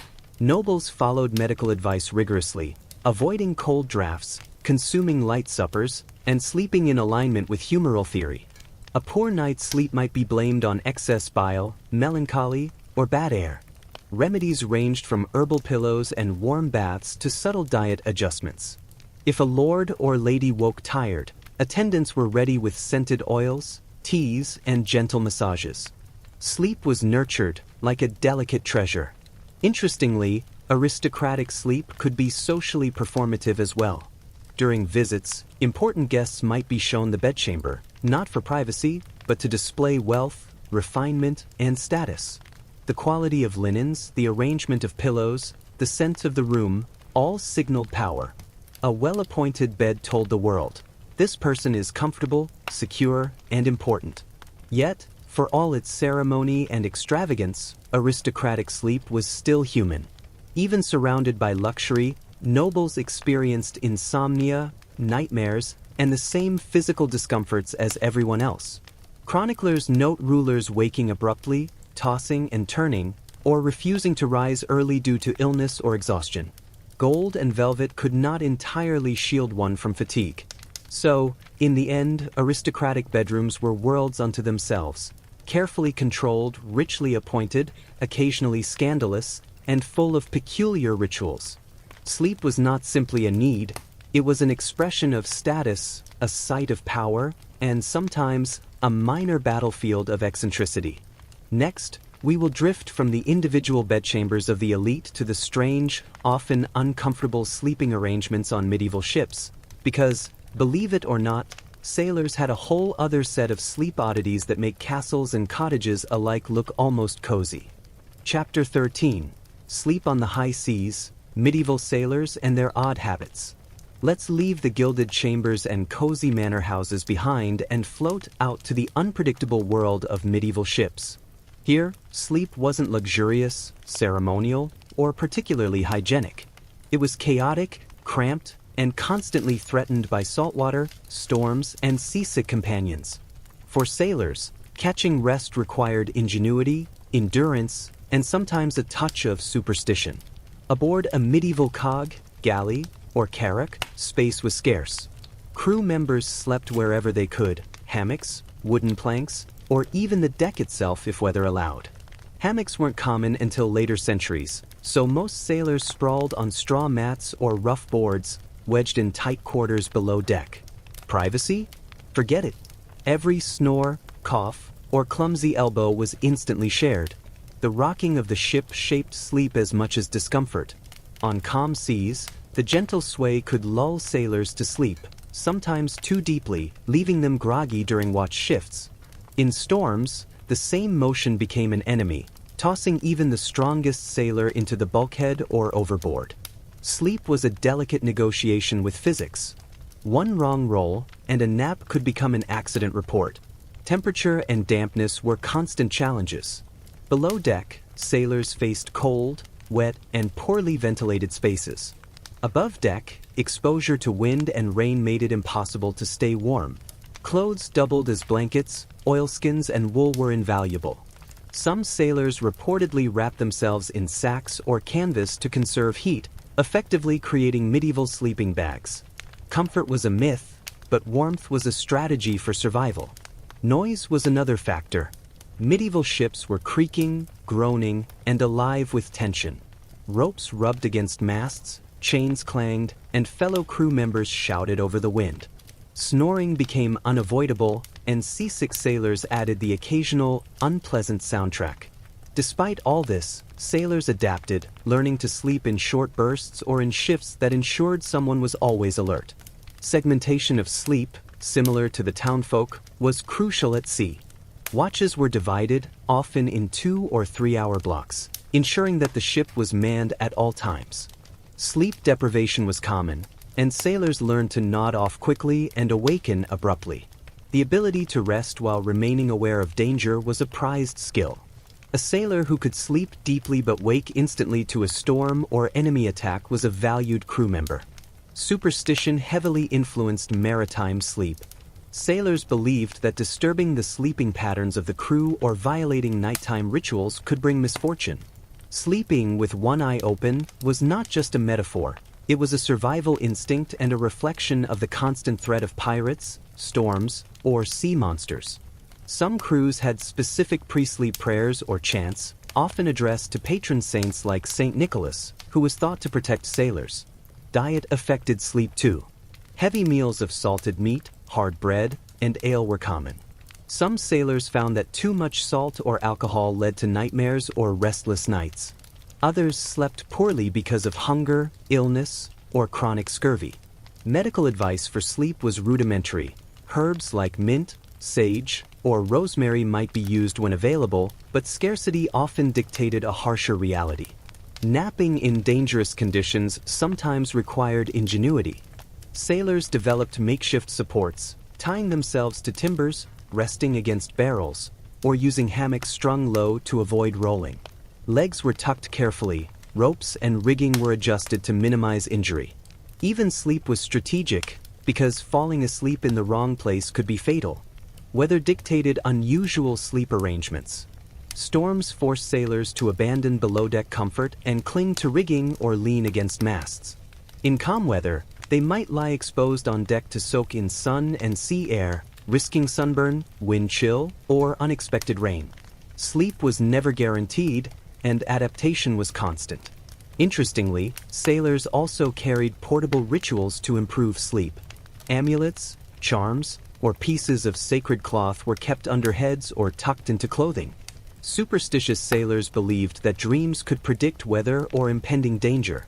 Good dreams were welcomed, bad dreams were warded off with prayers, charms, or the tossing of salt into the wind. The sea, like the night, was a place of both practicality and superstition. Sleep aboard ships was often communal. Crew members rested in close quarters, sometimes in rows on the deck or below, sharing limited space and warmth. This fostered camaraderie but also conflict. Snoring, stealing blankets, or tossing in the night could spark arguments. Sleep required diplomacy as much as endurance. Despite the harsh conditions, sailors were surprisingly adaptable. Many developed micronapping techniques, sleeping in short bursts whenever the ship's motion allowed. Others became light sleepers, able to doze through noise, rocking, and the occasional scuffle. Survival depended on flexibility, attentiveness, and the ability to make peace with the uncomfortable. Yet, medieval sailors were not immune to strange habits. Chroniclers report captains or officers with odd pre-sleep rituals, sprinkling salt on the deck, reciting prayers backward, or avoiding certain sleeping positions for fear of shipwreck. These eccentricities often amused observers, but for the sailors, they were serious precautions. Sleep was survival, and superstition was a tool. Nightmares at sea were particularly feared. Dreams of drowning, storms, or monstrous sea creatures were taken literally. A sailor might wake in terror, check the rigging, or even consult a ship's chaplain. Sleep, though necessary, was a risky venture. A moment of unconsciousness could become a moment of danger. Ultimately, sleep at sea was functional, communal, and often perilous. Unlike monasteries or aristocratic chambers, comfort was secondary. Survival, alertness, and adaptation were primary. Every nap carried risk, every night demanded vigilance, and yet, sailors managed, drifting in short bursts of rest, in rhythm with the ship, the weather, and the ever-present uncertainty of the sea. From here, we can quietly return to solid ground, the countryside and peasant cottages, where sleep, though uncomfortable, was more predictable than storms, yet still shaped by work, seasons, and superstition. The next chapter will explore the daily rhythms of the rural medieval world, where sleep was practical, shared, and surprisingly complex. Chapter 14. Peasant Sleep, Rhythm, Labor, and Rustic Comfort. Let's drift now from the unpredictable seas and the luxurious castles into the simpler, though no less fascinating world of medieval peasants. Sleep for the rural populace was less about ceremony or survival at sea and more about rhythm, work, and making the best of minimal comfort. Peasant homes were small, usually 1 or 2 rooms made of wattle and daub, with thatched roofs. Space was limited, and beds were often shared. A family might sleep together on a straw mattress, pallet, or wooden boards. The bedroom was rarely separate. It was part of the living space, adjacent to the hearth, and sometimes sharing space with livestock. Pigs, chickens, and dogs were frequent companions. The warmth from animals was welcomed, though the smell and fleas were not. Most peasants followed a segmented sleep pattern. They typically went to bed shortly after sunset, sleeping for a few hours, then waking in the night for household tasks or prayer, and returning to a second sleep until dawn. Unlike monks, this period of wakefulness was not highly regimented. It was functional. A peasant might check on animals, tend the fire, or pray quietly. Segmented sleep was the natural response to the long nights, household duties, and the rhythms of agricultural life. Work dictated sleep schedules more than any superstition or ceremonial need. Sunrise was early, often before 5 a.m., to take advantage of daylight for tending fields. Nightfall brought exhaustion, especially during busy seasons like planting or harvest. Sleep was essential, but it was rarely uninterrupted or luxurious. Exhaustion dictated patterns more than preference. Temperature was a constant concern. Houses were drafty, floors cold, and blankets minimal. Families huddled near the hearth, using straw, wool, or linen to create warmth. In winter, sleeping arrangements were adjusted to maximize shared body heat. Children were tucked close to parents. Older siblings often shared limited bedding. Comfort was pragmatic, warmth over softness, survival over luxury. Noise and community life shaped sleep too. Villages were alive even after dark. Dogs barked, livestock moved about, and neighbors could be heard through thin walls. Midnight festivities, work, or emergencies often interrupted sleep. Unlike urban inns, the peasant night was quieter in terms of strangers, but community life still intruded. Sleep required adaptation and tolerance. Superstition influenced nightly routines as well. Peasants believed that evil spirits roamed at night, and small rituals could protect against harm. Herbs such as rue, sage, and rosemary were hung above beds to ward off evil. Bowls of water or crosses might be placed nearby. Even simple household objects could serve as protective charms. Dreams were taken seriously as signs of fortune or misfortune. Food and digestion affected sleep patterns. Heavy evening meals were avoided when possible, as overfull stomachs were thought to disrupt dreams or bring illness. Common fare, bread, pottage, and ale was modest but filling, providing the energy needed for labor the next day. Sleep, in this context, was restorative and practical rather than leisurely. Illness was a major factor in sleep quality. Fevers, chills, or common infections made rest difficult. Medical knowledge was rudimentary, so families relied on folk remedies, herbal teas, poultices, and prayers. A sick family member might sleep near the fire or on extra straw to stay warm, while healthy members adapted around them. Sleep in sickness was vulnerable and communal. Seasonal cycles heavily influenced sleep. During long summer days, sleep came later and was broken by early chores. In winter, nights were long, and first sleep could be extended. Holidays or religious festivals interrupted normal routines, adding occasional late nights for celebration, socializing, or candlelit work. Sleep followed the natural and social rhythms of village life. Privacy was limited, of course. Parents slept with children nearby, and sometimes multiple families shared space. Bedding was scarce, and personal comfort secondary to warmth, protection, and family cohesion. Peasant sleep was fundamentally communal and functional. Interestingly, peasants often incorporated quiet, meditative practices into their nightly rest. Short prayers, hymns, or reflections on the day's work could mark the transition from wakefulness to sleep. Dreams were interpreted locally, sometimes with advice passed between neighbors. Sleep was both practical and culturally embedded. Even with minimal comfort, rural life cultivated resilience in sleep. Exhaustion, seasonal routines, communal warmth, and superstition combined to produce a unique rhythm. Sleep was neither holy like a monk's discipline nor ceremonial like a noble's bedchamber. It was a lived, adaptive experience that fits seamlessly into the cycles of work, family, and village life.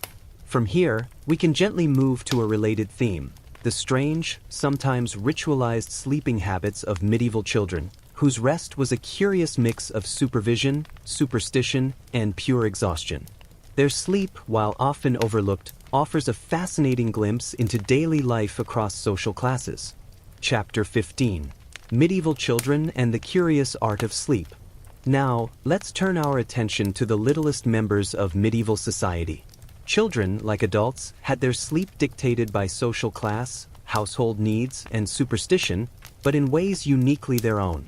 From royal nurseries to peasant cottages, bedtime for children was a mixture of care, ritual, and, occasionally, neglect.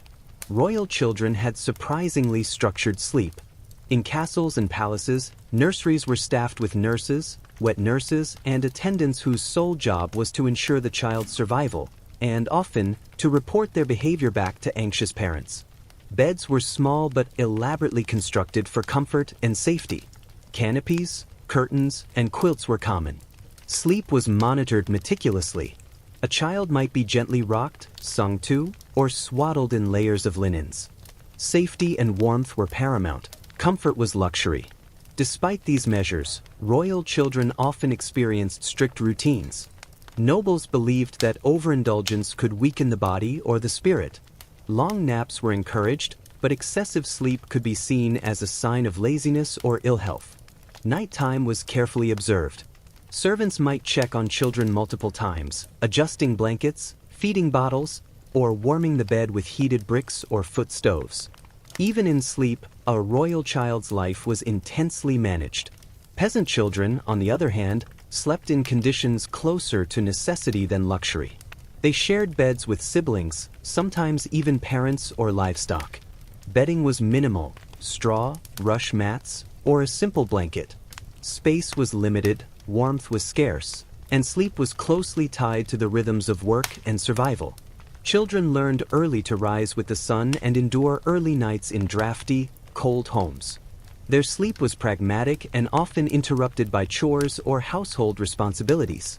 Despite class differences, one constant remained: superstition shaped child sleep across the medieval world.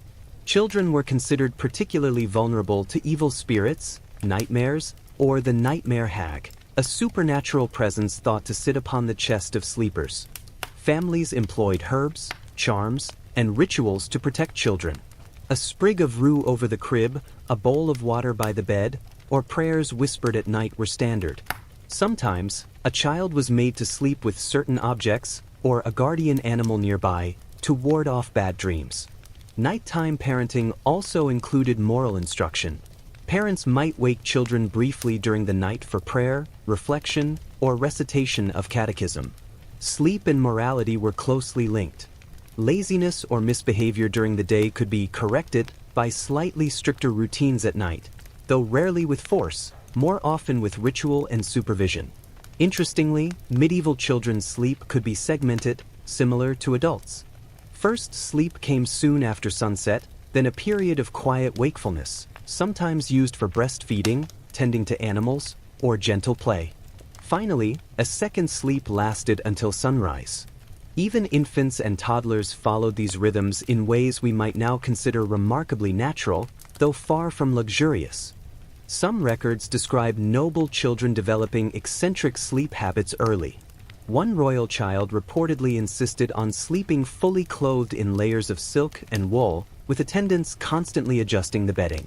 Another, in a wealthy household, refused to sleep without the presence of a specific toy or charm. These habits were documented with a mixture of amusement and concern, showing that even privilege could not entirely remove the quirks of childhood. For peasant children, sleep was more communal than supervised. Younger siblings were bundled together, sharing warmth. Sometimes, older children served as informal babysitters, watching over infants while parents worked late or tended fields. Sleep became a shared, almost collaborative activity. Dreams and nightmares were taken seriously, with older siblings or parents offering guidance, reassurance, or folk remedies. Health considerations shaped child sleep as well. Illness could dictate special arrangements: extra bedding, proximity to the fire, or constant attendance. Fevers, colic, or exposure to drafts made sleep precarious. Medieval medicine often prescribed herbal remedies or poultices to aid slumber. Families balanced superstition, folk knowledge, and practicality in ensuring children rested adequately. It's worth noting that children's sleep was also a mirror of the wider household rhythm. Noble children mirrored the order and ceremony of aristocratic life, while peasant children adapted to labor, noise, and practical constraints. Seasonal changes affected both. In winter, nights were long and cold, prompting extended first sleep periods. In summer, children rose early to assist with chores or help in gardens. Sleep followed the cycle of work, not whim. By adolescence, routines shifted again.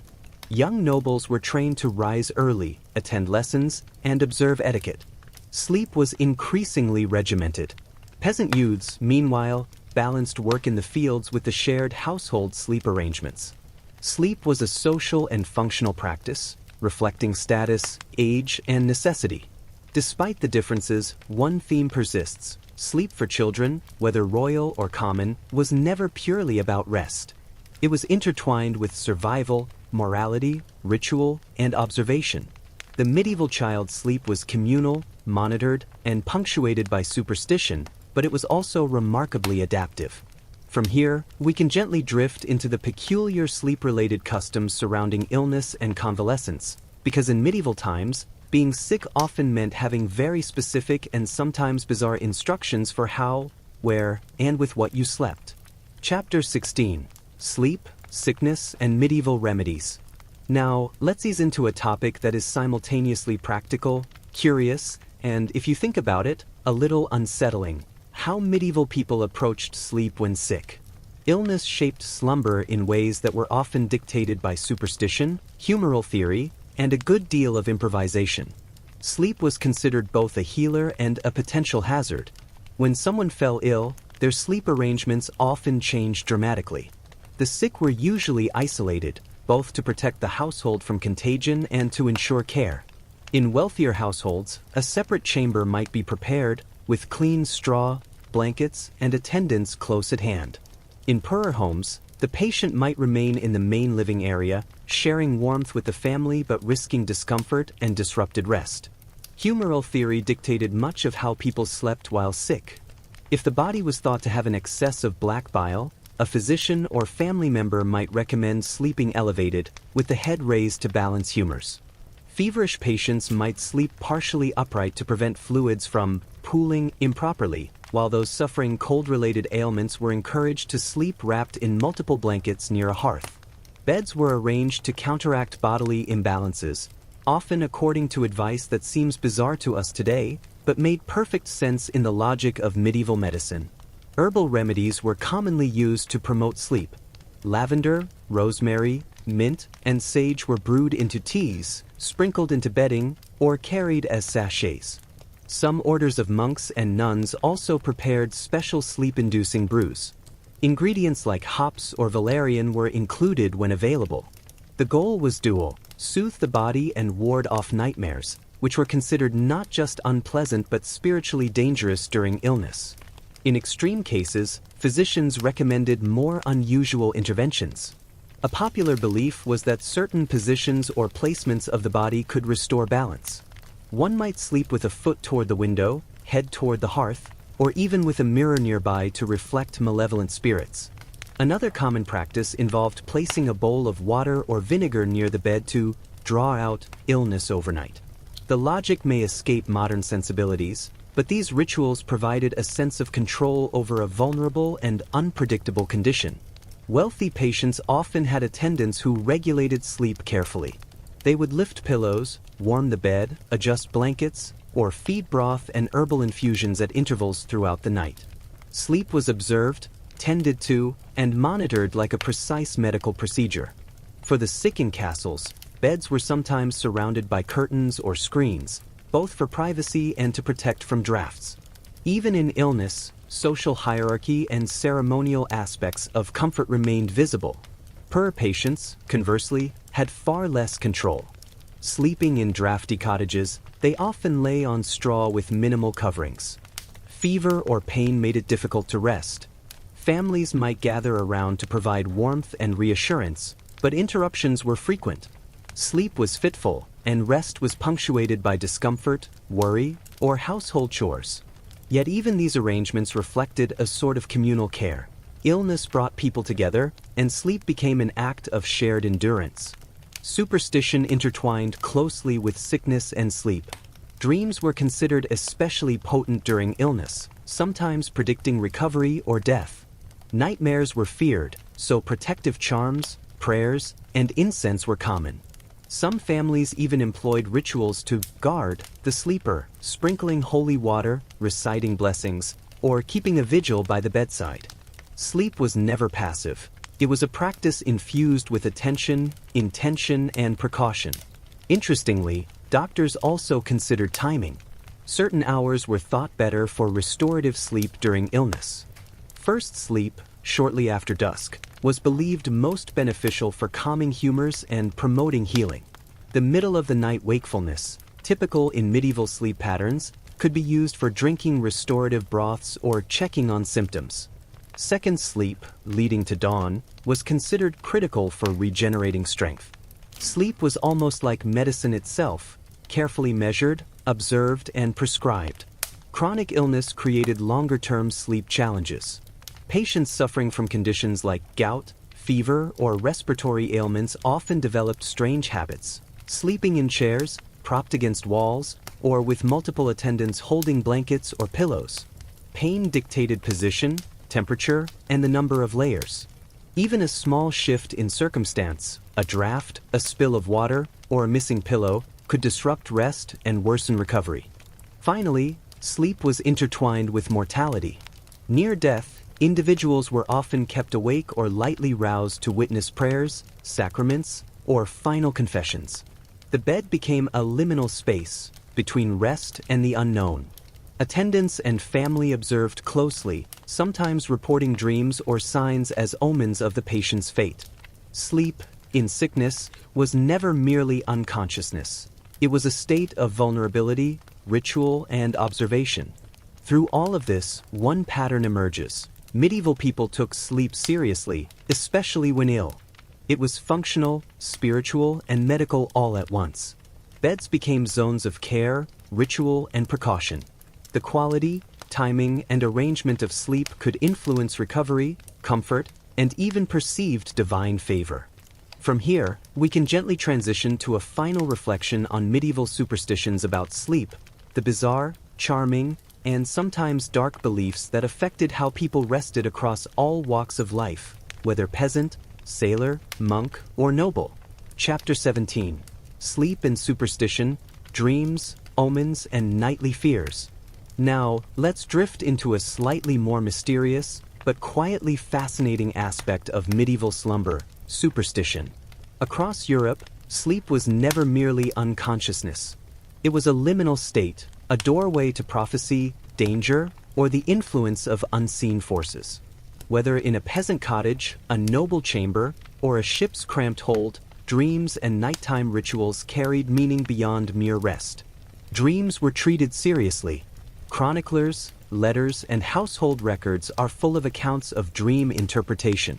A vivid dream could be seen as a divine message, a premonition of future events, or a warning of ill fortune. For nobles, a dream about a falling crown might signal political instability. For peasants, dreaming of lost livestock might be taken as literal foreshadowing. Dreams were not idle entertainment, they were practical and sometimes urgent. Nightmares were feared, not mocked. The medieval nightmare wasn't just a scary dream, it was often attributed to supernatural interference. Evil spirits, demons, or witches were thought to sit upon the sleeper's chest, constricting breath and spreading fear. This gave rise to certain rituals, placing protective charms near the bed, sprinkling water, or reciting prayers before sleep. Even children were taught these practices from an early age. A small herb pouch or a cross could turn a terrifying night into one deemed safe. Certain nights were considered more dangerous than others. New moons, eclipses, or nights associated with saints' feasts carried particular significance. Sleeping outside these safe parameters, according to superstition, could invite spirits or bad luck. Families adjusted bedtime rituals accordingly, and even casual travelers might take extra precautions when journeying on such nights. The placement of beds mattered as well. In some regions, it was believed that positioning a bed so the head faced north or west could attract spirits, while other directions encouraged safe rest. Mirrors were sometimes avoided near beds, as they could trap souls or invite malevolent entities. Even a misplaced broom or spilled salt might provoke concern that sleep would be disturbed by unseen forces. Animals often played protective roles. Cats, dogs, and even birds were considered guardians of sleep, keeping away evil spirits or warning of approaching danger. For sailors, a cat on deck or in a cabin might be seen as essential for peaceful slumber. Peasants hung birds' feathers, hung herbs, or kept small animals nearby to ensure safe rest. Sleep and superstition intertwined in tangible ways. Humans themselves had rituals to manage sleep. Some people recited prayers, sang hymns, or whispered charms as they drifted off. Others practiced peculiar habits, sleeping with one eye open, holding objects under the pillow, or even speaking to the room as though commanding spirits to leave. These practices might seem quaint or odd to us now, but they reflect a careful attention to what sleep represented, a liminal, vulnerable state. Sleepwalking, talking in one's sleep, or unusual dreams were often treated as messages. A child wandering at night might be interpreted as touched by supernatural influence. A noble waking suddenly could be taken as receiving a divine or political sign. Observation of sleep was deeply embedded in social life, and chroniclers rarely separated rest from its spiritual or moral implications. Even death and sleep were linked symbolically. People often referred to death as eternal sleep, and the line between dying and sleeping was considered thin. Preparations for sleep sometimes mirrored preparations for death. Candles, prayers, and protective charms. Sleep was not merely physical, it was also moral, spiritual, and social. Interestingly, these beliefs were remarkably consistent across social classes, though the methods differed. Nobles had elaborate charms hidden in quilts, and attendants to enforce rituals. Peasants relied on herbs, simple prayers, and communal observation.